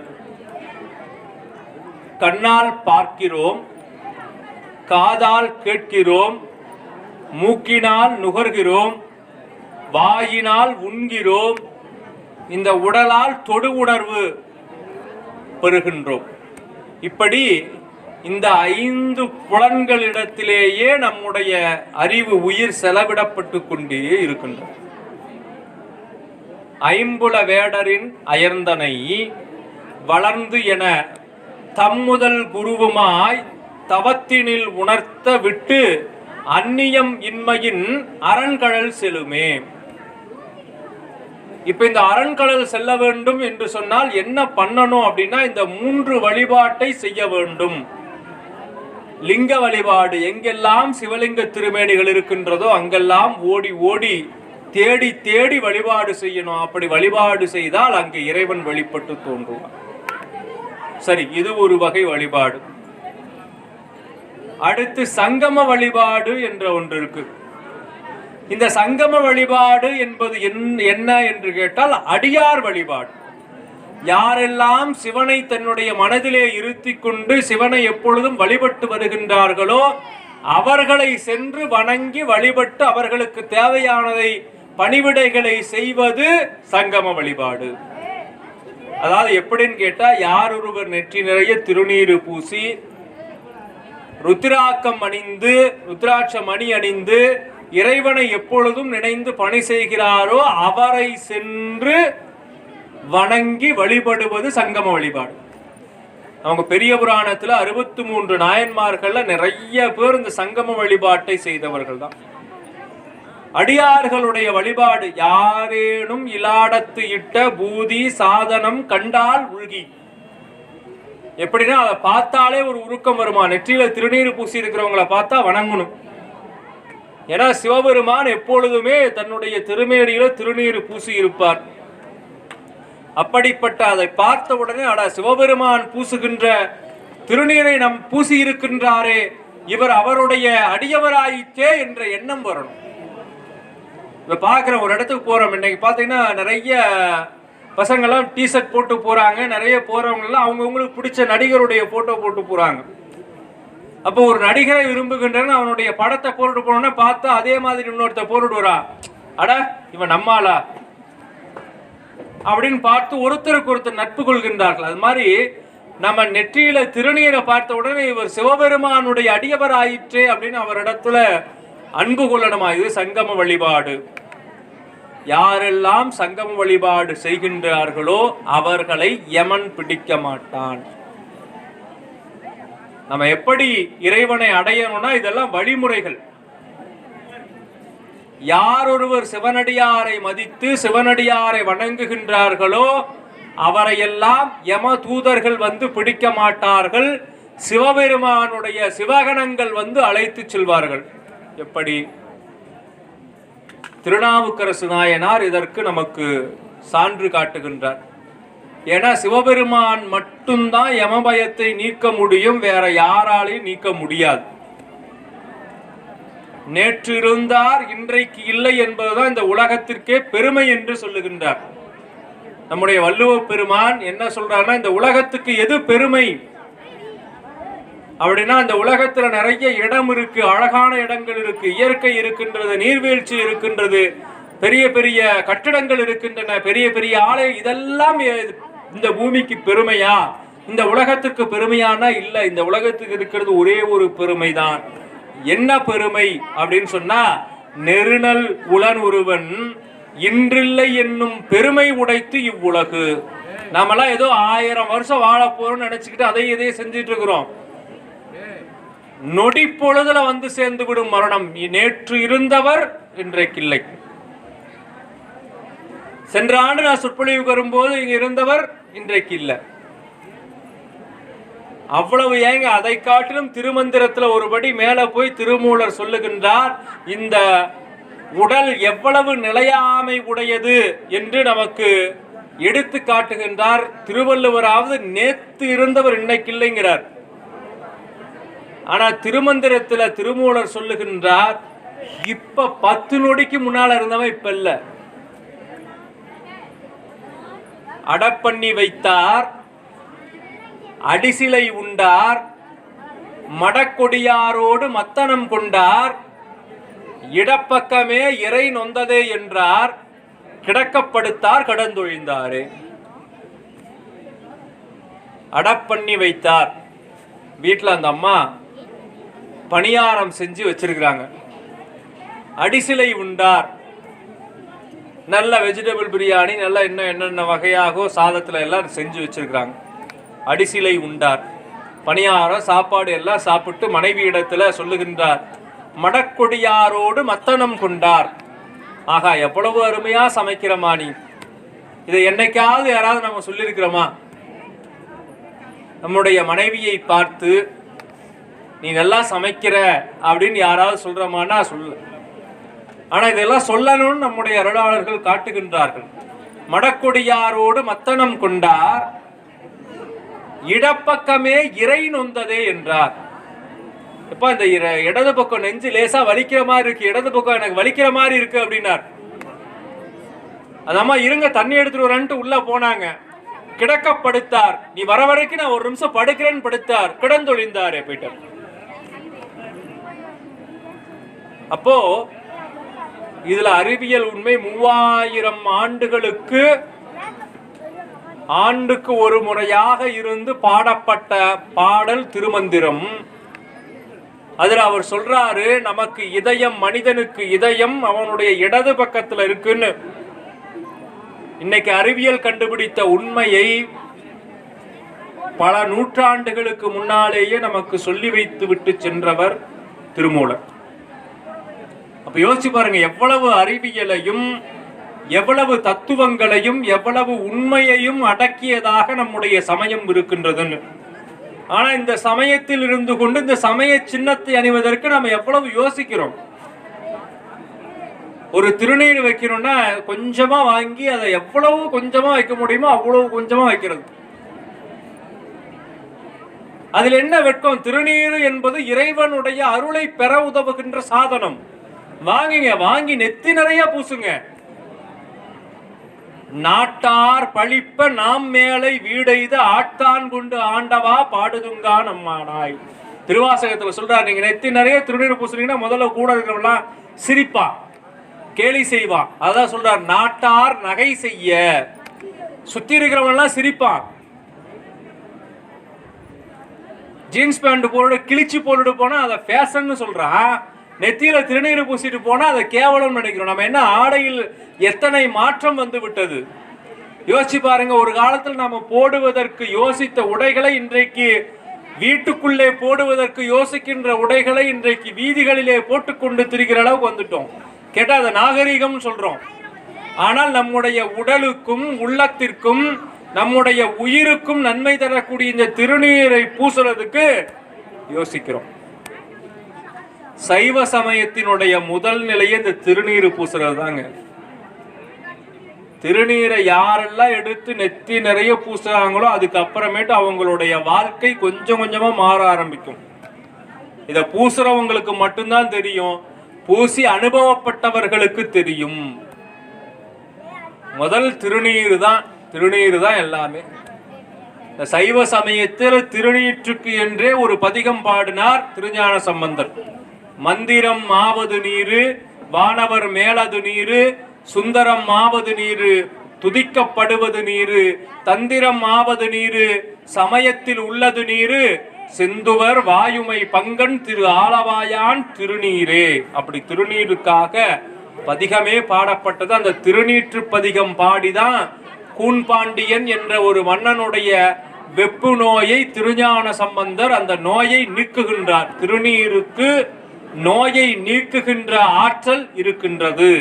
அதனால நமக்கு டாக்டர் ஒரு மாத்திரை போட சொன்னா ஒரு மாத்திரைய 16 பிச்சு கொஞ்சோண்டு எடுத்து போட்டா நம்மளுடைய நோய் நீங்குமா அப்படின்னா நிச்சயமா நீங்காது. அப்ப என்ன செய்யணும்? நமக்கு மருத்துவர் ஒரு மருந்தை எழுதி கொடுக்கிறார், ஒரு மாத்திரை எழுதி கொடுக்கிறார்னா அவர் எத்தனை நாளுக்கு எழுதி கொடுக்கிறாரோ அத்தனை நாளுக்கு அந்த மருந்தை முழுமையாக எடுத்துக்கொண்டால் தான் நம்முடைய நோய் தீரும். அப்ப இந்த பிறவி நோய் தீர வேண்டும் என்று சொன்னால் நம்ம நெத்தியில திருநீரை எடுத்தா நிறைய பூசணும். நீற்றினை நிறைய பூசி, நெற்றி நிறைய திருநீர் பூசணும். அப்படி பூசினாதான் நம்முடைய நோய் நீங்கும். திருநாவுக்கரசு பெருமான் சொல்லுகின்றார். என்ன சொல்றார் அப்படின்னா, நமக்கு அழகா ஒவ்வொன்னா பட்டியலிட்டு கொண்டே வருகின்றார். ஒரு ஊர்னா எப்படிப்பா இருக்கணும் அப்படின்னு நமக்கு சொல்றாங்க. திருநீர் அணியாத ஊரே ஊர் இல்லைன்னு சொல்றார். சிவாலயம் இல்லாத ஊரே கிடையாதுன்னு சொல்றார். அப்படியெல்லாம் நம்முடைய பெரியவர்கள் ஆறில்லா ஊருக்கு அழகு பால். ஒரு ஆறு இருக்கணும், ஒரு ஊர்னு இருந்தா அங்க ஆறு இருக்கணும். நமக்கு பாருங்க, கோயில் வாசல்லையே காவிரி ஆறு ஓடுகின்றது. அழகாக நமக்கு சொக்கநாதர் இருக்கின்றார். நெற்றி நிறைய திருநீர் பூசி அவரை வந்து வணங்கினா நமக்கு எல்லா நன்மையும் கிடைக்கும். அப்ப அதை செய்ய வேண்டும். இந்த சிவராத்திரி அன்றைக்கு இன்றைக்கு ஒரு நாள் வந்து நம்ம பார்த்துட்டு அடுத்து இன்னும் 15 நாள் கழிச்சு பிரதோஷம் வருது, அன்னைக்கு வந்து சாமி கும்பிட்டா மட்டும் போதுமானா பத்தாது. ஒரு காய்ச்சல், வைரஸ் காய்ச்சல் வந்துருச்சு, 15 நாள் மாத்திரை சாப்பிடணும்னு டாக்டர் சொன்னார்னா முதல்ல ஒரு நாள் மாத்திரை சாப்பிட்டு திரும்ப 15 நாள் கழிச்சு மாத்திரை சாப்பிட்டா காய்ச்சல் போயிடுமா? போகாது. அப்ப அவர் சொன்ன 15 நாளும் தொடர்ந்து மாத்திரை சாப்பிட்டாதான் போகும். சாதாரண காய்ச்சல் போறதுக்கே நம்ம இவ்வளவு மெனக்கடணும்னா, நம்ம செய்த வல்வினைகள் எல்லாம் நம்மை விட்டு நீங்கணும்னா தினந்தோறும் இறைவனை சென்று பற்ற வேண்டும். நம்ம எப்படி இருக்கிறோம்? அந்த ஐம்புல வேடரிடத்துல அப்படியே மயங்கி கிடக்கின்றோம். கண்களால் தீமை, காதுகளால் தீமை, எப்ப பார்த்தாலும் டிவி, செல்போன், இப்படியே வாழ்க்கை போகுது. அப்ப என்ன செய்யறோம்? அதை தாண்டி வெளியே வரணும். கண்ணினுடைய பெருமை என்ன? எதுக்காக கண் கொடுக்கப்பட்டதுன்னா, சிவபெருமானுடைய திருக்கோயிலே சென்று அவரை பார்ப்பதற்கும் அவருடைய அடியார்களினுடைய விழாக்களை காண்பதற்கும் தான் இந்த கண் கொடுக்கப்பட்டது. காது எதுக்கு கொடுக்கப்பட்டது? சிவபெருமானுடைய பெருமைகளை கேட்க வேண்டும் என்பதற்காக காது கொடுக்கப்பட்டது. இந்த வாய் எதற்கு கொடுக்கப்பட்டது? அவருடைய பெருமையை சொல்ல வேண்டும் என்பதற்காக வாய் கொடுக்கப்பட்டது. அடுத்து இந்த கை எதற்கு கொடுக்கப்பட்டது? அவனுக்கு மலரெடுத்து இட்டு பூசை செய்ய வேண்டும், அவனை வணங்க வேண்டும் என்பதற்காக கொடுக்கப்பட்டது. இந்த கால் எதற்கு கொடுக்கப்பட்டது? அவனுடைய ஆலயத்தை வலம் வர வேண்டும் என்பதற்காக கொடுக்கப்பட்டது என்று திரு அங்கமாலை என்கின்ற பதிகத்துல திருநாவுக்கரசு பெருமான் நமக்கு எதெல்லாம் எதுக்காக கொடுத்தாங்க அப்படின்னு நமக்கு எடுத்து சொல்லுகின்றார். அருநோய்கள் கெட வெந்நீரு அணியாராகில், அருநோய்கள் கெட வெந்நீரு அணியாராகில். திருநீரு அணியணுங்க. அது எதற்காக அணியணும்னா, அருநோய்கள் கெட. இருக்கிறதுலயே பெரிய நோய் எதுன்னு நினைக்கிறீங்க? நமக்கு எதோ நம்மளாம் சொல்லுவோம் கேன்சர், அந்த நோய், இந்த நோய், அதெல்லாம் பெரிய நோய் இல்லைங்க.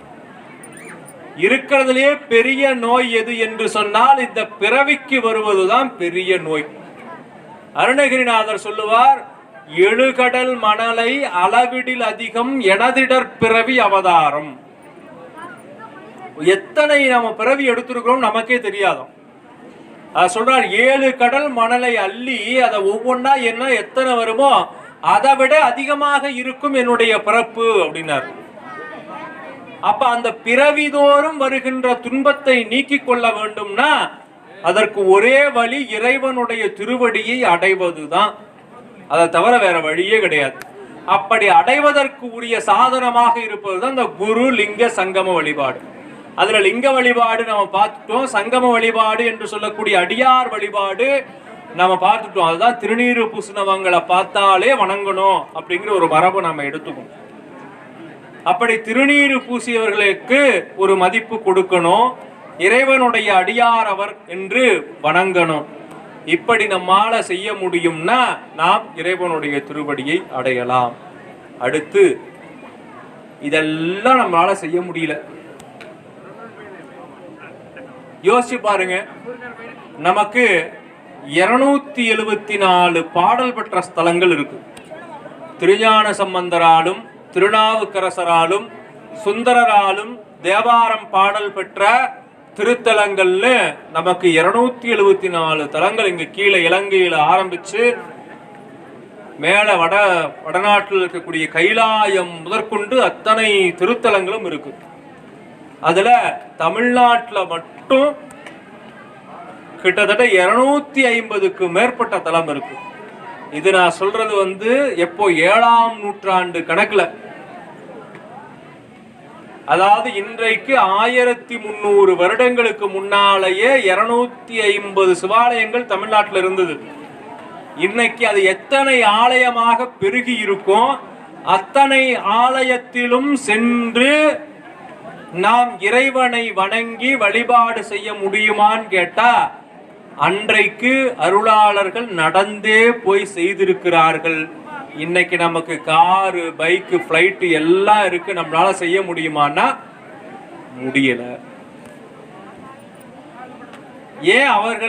அவர்களுக்கு இறைவனிடத்திலே அன்பு இருந்தது. காடு மேடு மலை எல்லாம் கடந்து போய் இறைவன் எங்கெங்கே இருக்கிறான் என்று அவன் உணர்த்தினானோ அந்த இடங்களுக்கெல்லாம் சென்று வணங்கினார்கள்.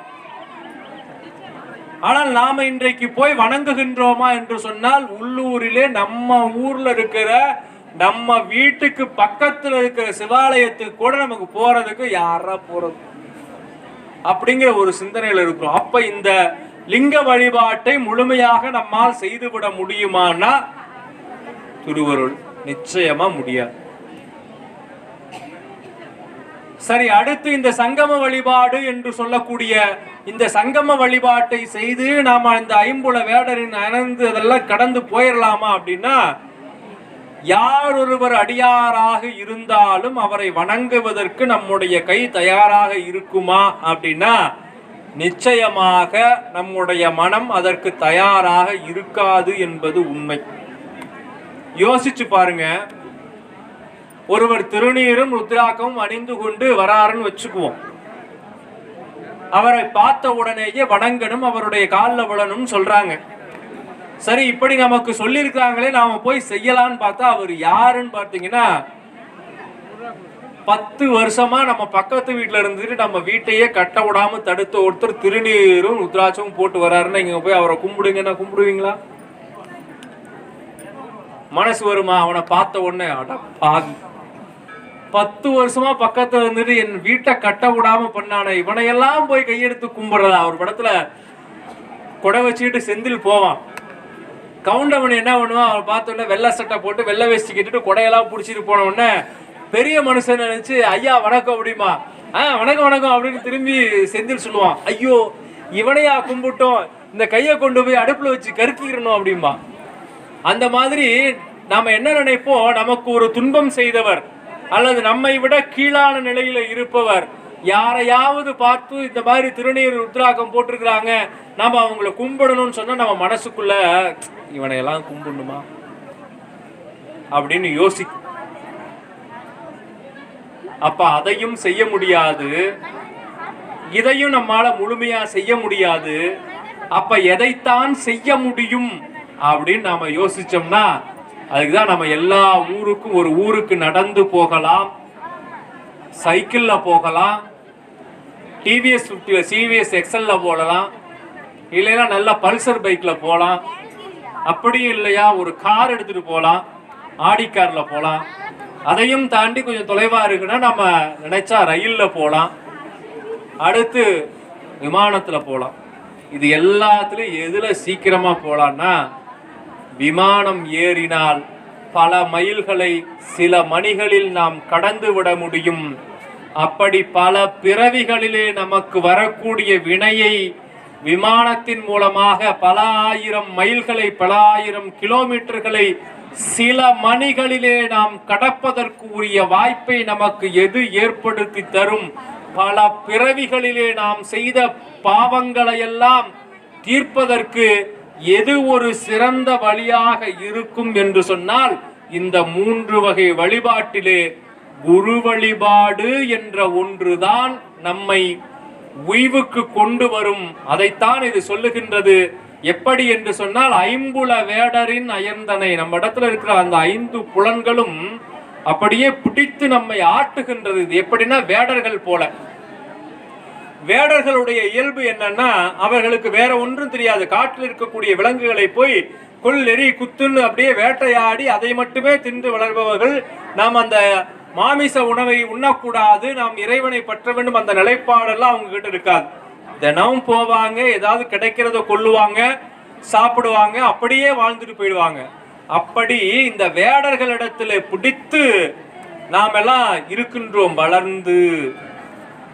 எப்படி வேடரிடத்திலே வளர்கின்றோம்? கண்ணால பார்த்து அதுலயே மூழ்கி இருக்கிறது. செல்போன்ல எப்ப பார்த்தாலும் இன்னைக்கு பல பேர் வந்தா எப்ப பார்த்தாலும் செல்போனும் கையுமாவே இருக்கிறாங்க. நேரம் அப்படியே பார்த்துட்டே இருக்கிறது. கோயிலுக்கு வந்தாவது சாமி கும்பிடுறதுக்கு தான் வரும். சாமியை கும்பிடுறாங்கன்னா அங்கேயும் நின்று சாமியோட செல்ஃபி எடுத்துட்டு இருக்காங்க.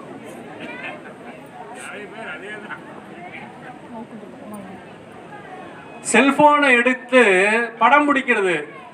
என்ன படம் பிடிச்சி என்ன பண்ண போறீங்க? 10 பேருக்கு அனுப்புவாங்க, எல்லாரும் 1 நிமிஷம் பார்ப்பாங்க, அப்புறம் அவ்வளவுதான். அதுக்கப்புறம் பல பேருடைய செல்போன்ல கேலரி ஃபுல்லா இருக்கு. தினம் எடுத்து பார்க்கறதுக்கு நேரம் இருக்கான்னா சத்தியமா இல்ல. அப்புறம் எதுக்கு பிடிக்கிறாங்க? எடுத்து பிடிச்ச உடனே Facebook, ட்விட்டர், இன்ஸ்டாகிராம் எல்லாத்திலையும் போட வேண்டியது. போட்டு எனக்கு 1000 லைக் வந்துருச்சு, 2000 லைக் வந்துருச்சு. என்னையா சாதிக்க போற? அந்த 1 நிமிஷம் போனை எடுத்து பாக்கெட்ல போட்டு சாமியை எடுத்து கும்பிட்டேன்னா பல பிறவிக்கு வர வேண்டிய துன்பத்தை நீக்கி கொள்ளலாம். அதுக்கு நமக்கு நேரம் இல்லை. அப்ப இந்த உலகத்துல என்னென்ன பண்ணா நல்லா இருக்கலாம்னு நினைக்கிறோமே ஒழிய, அந்த உலகத்துக்கு போனால் எப்படி நல்லா இருக்கலாம்னு நம்ம நினைக்கிறதே இல்லை. அப்ப இந்த பல பிறவியில் வருகின்ற துன்பத்தை நாம் நீக்கி கொள்ள வேண்டும் என்று சொன்னால் அதற்கு ஒரே வழியாக இருப்பது குருநாதரை வழிபடுவதுதான். அதை தான் நமக்கு நம்முடைய பெரியவர்கள் வலியுறுத்தி கொண்டே இருக்கிறாங்க. சரி, எப்படிங்க அப்படி நம்ம குரு வழிபாடு செய்துவிட முடியுமா அப்படின்னு கேட்டா, அதை செய்வதற்கு பெரும் புண்ணியம் செய்திருக்க வேண்டும். அப்ப இறைவனுடைய திருமேனியை வணங்கி யாரெல்லாம் இறைவனுக்கு அடியார்களாக இருக்கின்றார்களோ அவர்களையெல்லாம் வணங்குவது மிகவும் கடினம். ஆனால் குருநாதர்னா நமக்கு ஒருத்தர் தான் இருப்பார். அவரை போய் வணங்குவது, அவரை நினைப்பது, அதெல்லாம் நமக்கு எப்படி அருள் செய்யும் அப்படின்னா, குருநாதர் நினைத்தால் நம்முடைய வினையை எல்லாம் நீக்கி விடுவார். ஐம்புல வேடரின் அயர்ந்தனை வளர்ந்து என தம்முதல் குருவுமாய் உணர்த்த விட்டு. நீங்க எங்க போய் பார்த்தீங்கன்னாலும் குருவருளால் தான் இறைவனை அடைந்திருப்பார்கள். நான் ஒன்னு சொன்ன இல்லையா, பட்டினத்தாருடைய வரலாறு. அவருக்கு சிவபெருமானே குருவாக வந்தார். வந்து அவருடைய ஓலையில எழுதி கொடுத்தார், காதற்ற ஊசியும் வாராது காண்பும் கடைவழிக்கேன்னு. அப்படியே அத்தனை சொத்தையும் விட்டுட்டு வந்துட்டார். வந்தவர் செய்த சாதனை என்னன்னா, அவர் அப்படி துறவியாக போய் போன உடனே அந்த வீட்டில் இருக்கிறவங்களுக்கு எல்லாம் அவருடைய அக்காவுக்கு ரொம்ப வருத்தம். இப்படி நம்முடைய தம்பி இப்படி வீடு வீடாக திரிகிறானே, ஊர்ல சுற்றி கொண்டு திரிகிறானே பிச்சைக்காரனாக அப்படின்னு சொல்லி ஒரு நாள் கூப்பிட்டு உனக்கு உணவு தருகிறேன்னு சொல்லி அந்த உணவிலே விஷத்தை கலந்து கொடுத்துடுறாங்க பட்டினத்தாருடைய அக்கா. இவர் வாங்குகின்றார். அவருக்கு ஞானம் இருந்ததுனால ஞான கண்ணினால் பார்க்கின்றார். இதிலே விஷம் கலந்திருக்கின்றது என்பதை தெரிந்து கொள்ளுகின்றார். அப்படியே அதை தூக்கி அவர்களுடைய வீட்டின் மேலேயே போட்டுவிட்டு பட்டினத்தார் வந்து விடுகிறார். கொஞ்ச நேரத்தில் அந்த வீடு தீப்பிடிச்சு எரியுது. உடனே அவங்க அக்கா உடனே பதறி போய் வந்து தம்பியை பார்க்கிறார். பார்த்த உடனே அவர் சிரிச்சுக்கிட்டே சொல்றார், தன்வினை தன்னை சுடும், ஓட்டப்பம் வீட்டை சுடும். அப்ப என்ன சொல்றார்? தன்வினை தன்னை சுடும். அப்ப நாம் செய்து வைத்த வினை நம்மை கண்டிப்பாக வந்து சேரும். நம்ம எது செய்தாலும் அது நமக்கு பல மடங்கு திரும்ப வரும். இதுதான் வினை கொள்கை. அப்ப இந்த வினையை நீக்கிக் கொள்ள வேண்டும் என்று சொன்னால், இந்த வினையிலேயே அழுந்தி கிடக்காமல் இருக்க என்ன செய்ய வேண்டும் என்று சொன்னால், இறைவனை பற்றி கொள்ள வேண்டும். அப்ப இறைவனை எப்படி பற்றுவது என்று சொன்னால், இறைவனை நேரடியாக பற்றுகின்ற ஆற்றல் நமக்கு கிடையாது. ஆக நாம் குருநாதரைத்தான் பற்றி கொள்ள வேண்டும். தம் முதல் குருவுமாய் உணர்த்த. அப்ப இறைவனே குருவாக வந்து உணர்த்துவான். அப்படி நாம் பக்குவப்பட்டால் இறைவனே குருவாக வந்து உணர்த்தினதுக்கு பின்னால நாம் அந்த உணர்வு பெற்றதற்கு பின்னால் இறைவனை அடைய வேண்டும் என்று அந்த நிறைவை எட்டிய பின்னால் அதற்கப்புறம் தான் இறைவன் வந்து குருநாதர் மூலமாக வெளிப்பட்டு நமக்கு அருள் செய்வான். எப்படி இறைவன் அருள் செய்வான்னா, நம்மை தொட்டு தீண்டி குருநாதர் அருள் செய்வார். எப்படி அருள் செய்வார்னா, செய்கின்ற அருள் நிறைய செய்வாங்க. ஆனா ஒரு குருநாதர் போய் ஒரு சீடனை தொட்டாலே அவனுடைய பாவம் நீங்கி போயிடும். அந்த குரு தரிசனத்திற்கு அவ்வளவு நன்மை உண்டு. நமக்கு எல்லாருக்கும் நிறைய பழமொழிகள் தெரியும். நம்ம கிராமத்தில் குரு பார்க்க கோடி நன்மை அப்படின்னு சொல்லுவாங்க. அப்ப அந்த குரு பார்த்தாலே நம்முடைய வினைகள் எல்லாம் நீங்கி போகும். அப்ப அவர் தொட்டார் என்று சொன்னால் நம்முடைய வினைகள் எல்லாம் அப்படியே நீங்கி போயிடும்.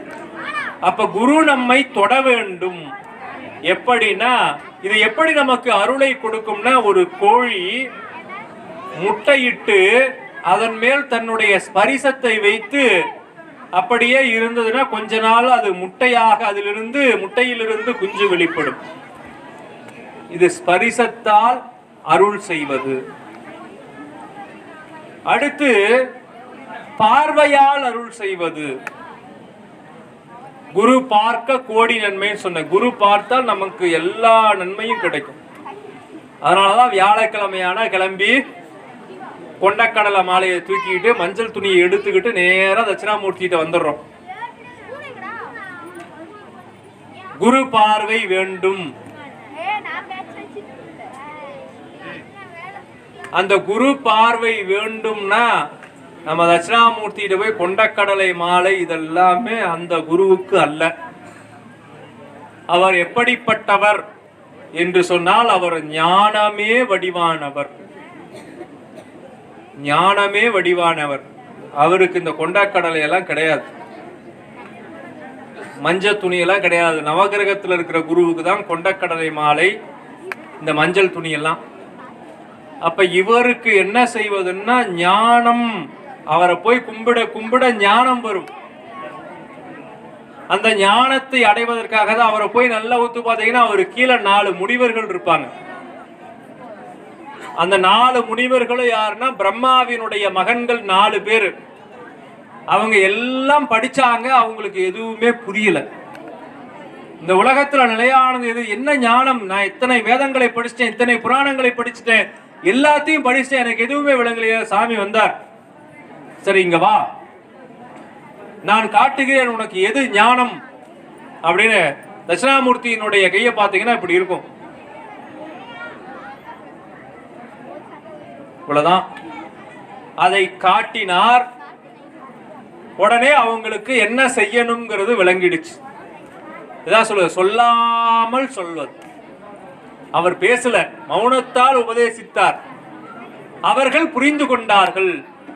என்ன அப்படின்னா, இந்த உலகத்தில் நான் சொன்ன 3 பொருள் நிச்சயமாக இருக்கும். இறைவனாகிய பதி, பசுவாகிய உயிர்கள், பாசமாகிய மலங்கள்னு. இது 3 தான். இது 3 தான் எப்பவுமே எப்பொழுதும் இருந்து கொண்டிருக்கக்கூடிய பொருள். மீதி எல்லாம் அழியக்கூடிய பொருள். சரி, இந்த உலகம் எப்படி இருந்ததுன்னா 3 பொருள் தான். 3 பொருள் அடங்கும். 3 சொல்லல இந்த உலகத்தையே அடக்கிடலாம். என்ன அதுன்னா, அவன், அவள், அது. அவ்வளவுதான் உலகம். அவன் ஆண்பால், அவள் பெண்பால், அது அக்ரணி. எதெல்லாம் இருக்கோ அதெல்லாமே அதுங்கிறதுல அடக்கிடலாம். அப்ப இது மூணு தான், ஆண்பால் பெண்பால் அக்னிணை. இதுதான் நமக்கு இந்த உலகமா இருக்கு. அப்படி இந்த மூன்றிலே அடக்கப்படுகின்ற இந்த உலகத்தை விட்டு சிவத்தை பிடிக்க வேண்டும்னா அதைத்தான் இந்த சின்முத்திரை என்கின்ற தட்சிணாமூர்த்தியினுடைய அந்த கையிலே இருக்கின்ற முத்திரை நமக்கு காட்டுகின்றது. எப்படி காட்டுகின்றார்னா, இந்த 5 விரல்ல இருக்கக்கூடியது 5 பொருள். இந்த கட்டை விரல் தான் இறைவன். இந்த கட்டை விரல் இறைவன். இந்த ஆள்காட்டி விரல் தான் நாம. இந்த நடுவிரல் இருக்கே, எதுக்கும் உபயோகப்படாம எதுக்கு இருக்குன்னே தெரியாம ஒரு விரல் இருக்கு, இதுதான் ஆணவம். அடுத்து இந்த மோதிர விரல் இருக்கின்றது, இதுதான் கண்மம். இதுதான் கண்மம், நாம் செய்த நல்வினை தீவினை. அடுத்து இந்த சுண்டு விரல் இருக்கின்றதே, இதுதான் மாயை. நம்ம இடத்துல 3 குற்றங்கள் இருக்கு, ஆணவம், கண்மம், மாயை. இந்த ஆன்மாவாகிய உயிர் என்ன பண்ணதுன்னா எப்பவும் இந்த 3 விரலோட சேர்ந்தே இருக்கும்.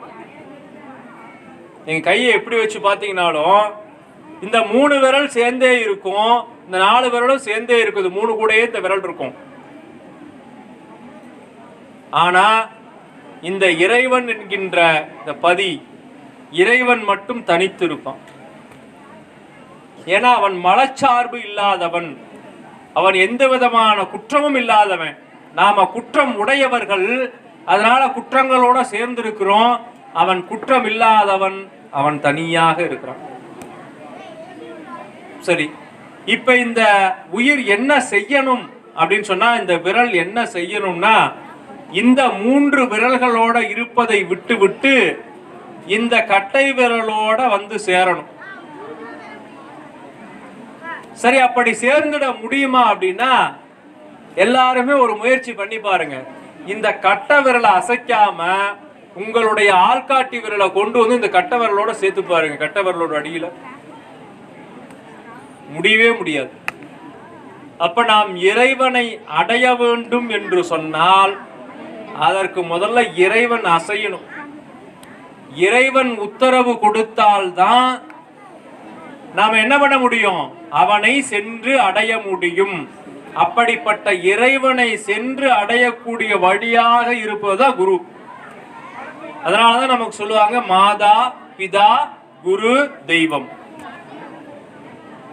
முதல்ல இந்த உயிர் யாரை தெரிந்து கொள்ளும்னா மாதாவைத்தான் தெரிந்து கொள்ளும், அம்மாவைத்தான் தெரிந்து கொள்ளும்.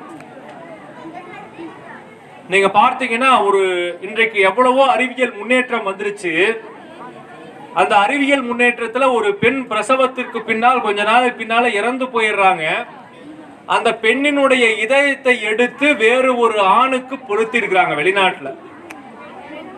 அந்த குழந்தை கொஞ்ச நேரம் கழிச்சு பாத்தீங்கன்னா அழுது, யார் அழுகையை நிறுத்தினாலும் நிறுத்தவே முடியல. கடைசியா யோசிச்சு அந்த இதயத்தை பொருத்திய அந்த ஆணை கொண்டு சேர்க்கிறாங்க. அவன் குழந்தையை எடுத்து தன்னுடைய மார்பிலை வைத்துக் கொள்ளுகின்றான். அந்த இதய துடிப்பை கேட்ட குழந்தை அமைதியாகிடுச்சு. அப்ப முதல்ல குழந்தைக்கு யாரை தெரியும்னா தன்னுடைய தாயை தெரியும். இது நமக்கு மட்டுமான்னு கேட்டா எல்லா ஜீவராசிகளுக்கும் இதுதான் உண்மை. இந்த கிராமத்துல நீங்க நிறைய பசுமாடு வச்சிருப்பீங்க. ஒரே கலர்ல 10 பசுமாடை வச்சு ஒரு கன்றுகின்ற பசுவை நடுவுல கட்டிட்டு 10 பசுமாடுகளை வச்சு அந்த கண்ணுக்குட்டியை கொஞ்ச நேரம் கழிச்சு கைத்தை அவுத்து விடுங்க. அது நேரா போய் அதனுடைய தாய் எதுவோ அந்த தாயினுடைய மடியத்தான் போய் முட்டும். அப்ப அந்த குழந்தைக்கு அந்த அறிவு எங்கிருந்து கிடைக்குது, தாய் இதுதான் அப்படின்னு தெரிந்து கொள்ளக்கூடிய அறிவு. அப்படிப்பட்ட அறிவு இறைவன் கொடுக்கின்றான். முதல்ல தாயைத்தான் அறியும். தந்தையை நேரடியாக அறியுமான்னா அறியாது. அப்ப என்ன பண்ணணும், தாய் முதல்ல சொல்லணும், இதுதான்டா உன்னுடைய அப்பா, இவர்தான் அப்பா, இவர்தான் அப்பா அப்படின்னு சொல்லி சொல்லி காட்ட அந்த உயிர் உணர்ந்து கொள்ளும். அடுத்து அப்பா என்ன பண்ணுவார், கூட்டிட்டு போய் பள்ளிக்கூடத்துல சேர்ப்பார். எழுத்தறிவித்தவன் இறைவனாவான். அப்ப நமக்கு முதலாக எழுத்தும் எண்ணும் நமக்கு சொல்லிக் கொடுக்கக்கூடிய ஆசிரியர் நமக்கு முதல் குருவாக வித்யா குரு என்று சொல்லுவாங்க. அந்த வித்யா குருவாக இருந்து நமக்கு அந்த எழுத்துக்களை எல்லாம் படிக்கவும் எழுதவும் கற்றுக் கொடுக்கக்கூடிய அந்த ஆசிரியர் முதல் குருவாக நிற்பார். அப்ப மாதா பிதாவை காட்ட, பிதா குருவை காட்டுவார், குருதான் தெய்வமாகிய இறைவனை காட்டுவார். எப்படி பால் கறக்க வேண்டும் என்று சொன்னால், கன்று குட்டியை அழைத்து கொண்டு போய் அதை வாய் வைக்க விட்டு அதன் பின்னால் தான் பால் கறக்க முடியுமோ, அதை போல இறைவனிடத்திலே இருந்து அருளை பெற வேண்டும் என்று சொன்னால் அதற்கு குருநாதர் என்கின்ற துணை தேவை. அவர் மூலமாகத்தான் சென்று நாம் பற்ற முடியும். அப்படி சென்றோம்னா குருநாதரை பிடித்து கொண்டு அவர் சொன்ன வழியிலே நடந்து, ஏன்னா குருநாதரை பிடிப்பது எவ்வளவு உயர்ந்ததுன்னா அவர் சொன்ன வழியில நிக்கணுங்க. அவர் சொன்ன வழியிலே நின்றால் நாம் மிகப்பெரிய வெற்றியை அடையலாம் என்பதற்கு சான்றாக உங்களுக்கு ஒரு நிகழ்வை சொல்லுகின்றேன். உபமன்யு முனிவர் என்ற ஒரு முனிவர் இருக்கின்றார். அந்த முனிவர் எப்படிப்பட்ட பெருமை உடையவர் என்று சொன்னால், சிவபெருமானுக்கு மலர் பறிக்க வேண்டும் என்பதற்காக தன்னுடைய கால்களை புலிக்கால்களாக மாற்றிக்கொண்ட வியாகரபாதர் என்ற முனிவருடைய மகன் தான் இந்த உபமன்யு முனிவர். ஒரு நாள் கொன்றை மரத்தின் மேலே இருந்து மலர்களை பறித்து கொண்டிருக்கின்றார் வியாகரபாதர். அப்பொழுது கீழே உபமன்யு என்ற குழந்தையை கீழே இருத்திவிட்டு இவர் மரத்து மேலே நின்று கொண்டிருக்கின்றார். அப்பொழுது இந்த குழந்தை பாலுக்காக அழுகின்றது. அப்படி பாலுக்காக அழுகின்ற போது இறைவனிடத்திலே கேட்கின்றார் வியாகரபாதர், சுவாமி இந்த குழந்தை அழுகின்றதே, இதற்கு பால் வேண்டுமே என்று கேட்டவுடனேயே இறைவன் என்ன செய்கின்றார், பார்க்கடலையே உருவாக்கி கொடுக்கின்றான் அந்த குழந்தைக்காக. அப்படி பார்க்கடலை உருவாக்கி கொடுத்த பெருமை உடைய குழந்தை இந்த உபமன்யு. அவர் என்ன செய்கின்றார், குருகுலத்திலே கல்வி பயின்று வருகிறார். அவர் குருகுலத்திலே கல்வி பயின்று வருகிறார். சந்தீபன முனிவர் என்கின்ற ஒரு முனிவருடைய ஆசிரமத்திலே அவர் படித்துக் கொண்டிருக்கிறார். அப்படி படித்துக் கொண்டிருக்கின்ற பொழுது அவர் குரு பக்தியிலே மிகுந்து சிறந்து விளங்குகின்றார் நம்முடைய உபமன்யு முனிவர்.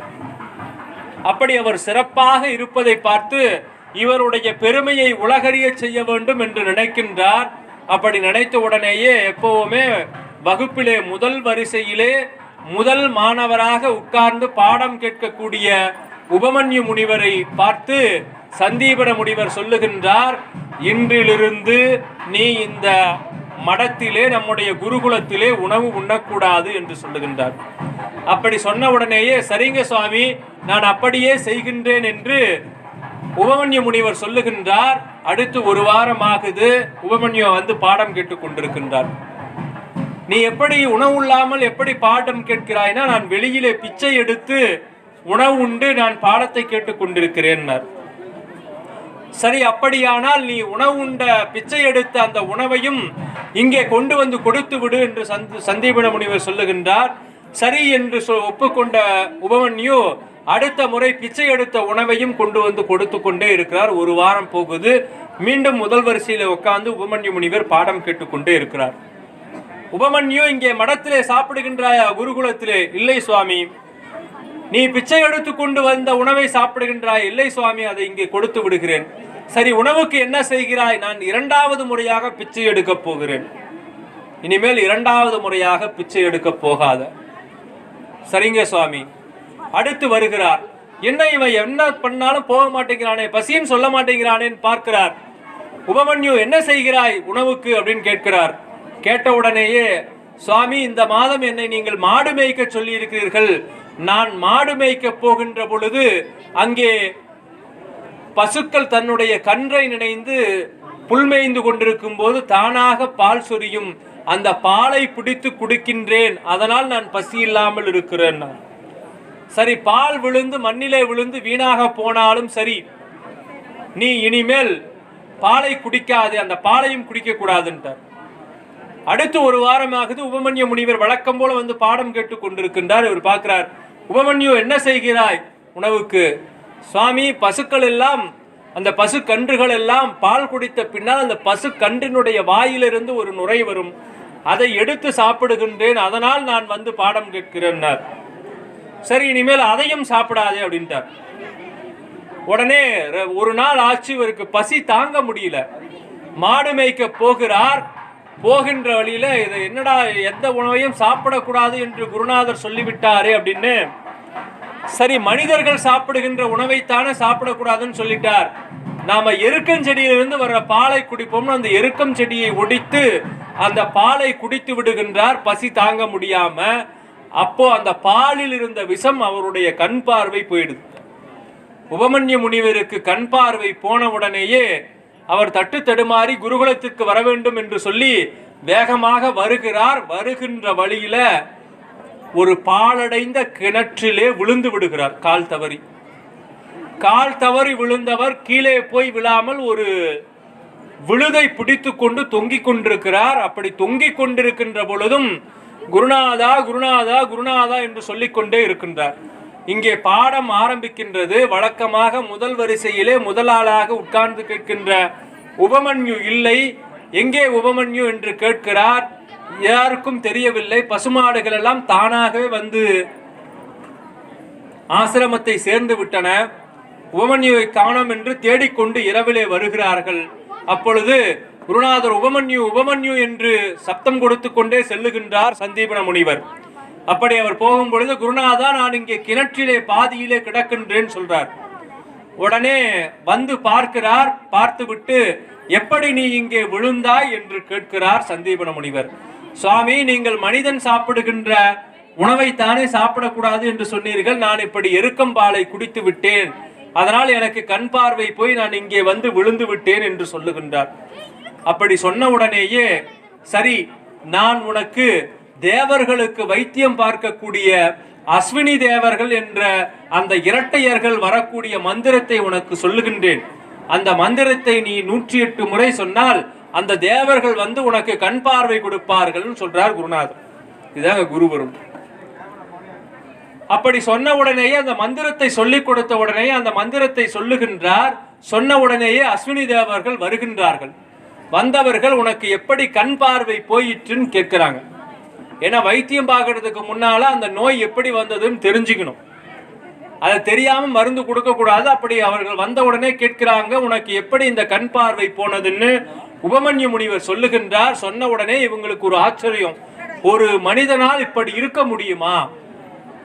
சரி, இவனுடைய குருபக்தி எத்தகையது என்று சோதிப்போம் சொல்லி அவங்க என்ன பண்றாங்க, அஸ்வினி தேவர்கள் 2 பேரும், சரி நாங்க இங்க நாம 3 பேர் மட்டும்தான் இருக்கிறோம், நீ என்ன பண்ணு, நீ ரொம்ப பசியோடு இருக்க, எருக்கம்பால் எல்லாம் குடிச்சிருக்க, நான் உங்களுக்கு தேவலோகத்திலிருந்து பல்வேறு வகையான உணவு தேவாமிர்தத்தை எல்லாம் கொண்டு வந்து தருகிறேன், நீ சாப்பிடு அப்படின்னு சொல்லி உபமன்யுவிடத்திலே சொல்லுகின்றார்கள். அப்பொழுது உபமன்யு சொல்லுகின்றார், என்னுடைய குருநாதர் உங்களிடத்திலே வைத்தியம் பார்த்து கொள்ளத்தான் சொன்னாரே ஒழிய நீங்கள் கொடுக்கின்ற உணவுகளை சாப்பிட சொல்லவில்லை, நான் சாப்பிட மாட்டேன் என்று சொல்லுகின்றார். அப்பொழுது வந்தவர் அஸ்வினி தேவர்கள், நீ சாப்பிடவில்லை என்றால் நாங்கள் உனக்கு கண் தரமாட்டோம் சொன்ன உடனே அதற்கு உபமன்யு சொல்லுகின்றார், இந்த மந்திரத்தை சொன்னால் நீங்கள் வருவீர்கள், கண் கொடுப்பீர்கள் என்று சொல்ல தெரிந்த என்னுடைய குருநாதருக்கு நீங்கள் இல்லாமலும் எனக்கு கண் கொடுக்க தெரியும், அதனால் நீங்கள் கொடுக்கின்ற உணவை உண்ணமாட்டேன் என்று உறுதியாக மறுத்துவிட அவருடைய குரு பக்திக்காக அந்த அஸ்வினி தேவர்கள் அவருக்கு கண் கொடுத்தார்கள். சாதாரண கண் அல்ல, ஞானக்கண். 3 காலம் நமக்கெல்லாம் இருக்கு, கடந்த காலம், நிகழ்காலம், இனி வரக்கூடிய காலம், வருங்காலம். இந்த 3 காலத்திலும் எல்லா உலகங்களிலும் நடந்த விஷயங்கள், நடக்கின்ற விஷயங்கள், இனி நடக்க போகும் விஷயங்கள், இது எதை வேண்டுமானாலும் உபமன்யு முனிவர் நினைத்தால் பார்க்கலாம் என்று சொல்லக்கூடிய கண்ணை அவருக்கு கொடுத்தார்கள் என்று சொன்னால், குருவை பற்றுவதனால் உலகத்திலும் இருக்கக்கூடிய 3 காலங்களிலும் இருக்கக்கூடிய அத்தனையையும் பார்க்கக்கூடிய ஆற்றல் கிடைக்கும் என்று சொன்னால், அந்த குருவின் திருவடியை பற்றுவதனால் நாம் இறைவனுடைய திருவடியை பற்றலாம். எத்தகைய சாதனையையும் செய்ய வைக்கக்கூடியது குருவினுடைய திருவடியே என்று சொல்லி அந்த குருவின் திருவடியை பற்றினால் அது நம்மை சிவனுடைய திருவடிக்கு அழைத்து செல்லும். அவன் எப்படி இருக்கின்றான் என்று சொன்னால், நம்மிடத்திலே இருந்து அந்நியப்படாமல் நமது நெஞ்சத்திற்குள்ளேயே இருக்கின்ற அந்த இறைவனை அடைவதற்கு உரிய வழியை குருநாதர் தான் காட்டுவார் என்று சொல்லி, ஆக அந்நியமில்லாத நமக்கு அந்நியமில்லாத அந்த இறைவனுடைய திருவடியை சேர வேண்டும் என்று சொன்னார். அதற்கு குருநாதர் வந்து உணர்த்த வேண்டும் என்று சொல்லி, ஆகவே நாம் எத்தகைய நிலையில் இருந்தாலும் நமக்கு குருவாக வருகின்றவரை மறவாது அவருடைய திருவடியை போற்றினால் இந்த உலகத்திலே எங்கெங்கெல்லாம் சிவாலயங்கள் இருக்கின்றதோ அங்கெல்லாம் சென்று வழிபட்ட பயனும், எங்கெல்லாம் தீர்த்தங்கள் இருக்கின்றதோ அங்கெல்லாம் சென்று நீராடிய பயனும், எங்கெல்லாம் அடியார்கள் இருக்கின்றார்களோ அங்கெல்லாம் சென்று அவர்களை பணிந்த பயனும் குருநாதராகிய ஒருவரை வணங்கினால் கிடைக்கும் என்று சொன்னால், அந்த குருவடியை பற்றி கொள்வதே நமக்கு இந்த பிறவியிலே கிடைத்த மிக அரிய வாய்ப்பு என்று சொல்லி, இது எப்படி சாத்தியம் என்று சொன்னால் இதற்கும் திருமந்திரத்திலே விடையிருக்கின்றது. ஞானி பகலுன் பலத்திற்கு ஈடில்லைதானே என்று சொல்லுகின்றார். எப்படி அப்படின்னா, அகரம் 1000 அமைக்கிலன், சிகரம் 1000 முடிக்கிலன்.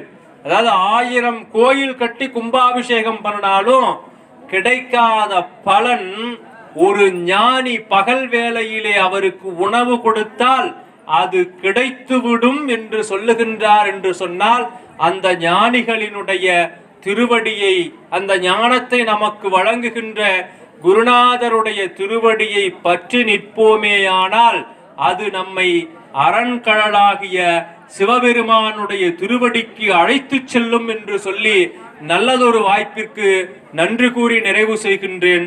என்றும் இன்பம் பெருகும் இயல்பினால் ஒன்று காதலித்து உள்ளமும் ஓங்கிட மன்றுளார் அடியாரவர் வான்புகள் நின்றது எங்கும் நிலவி உலகலாம். வான்முகில் வளாது பெய்க மலிவளம் சுரக்க மன்னன் கோன்முறை அரசு செய்க குறைவிலாது உயிர்கள் வாழ்க நான் மறை அறங்கள் ஓங்க நற்றவம் வேள்வி மல்க மேன்மைகுள் செய்வ நீதி விளங்குக உலகமெல்லாம். மேன்மைகுள் செய்வ நீதி விளங்குக உலகமெல்லாம். மேன்மைகுள் செய்வ நீதி விளங்குக உலகமெல்லாம். குருவருளை போற்றுவோம், திருவருளை பெறுவோம் என்று சொல்லி இத்தோடு நிறைவு செய்கின்றோம். திருச்சிற்றம்பலம்.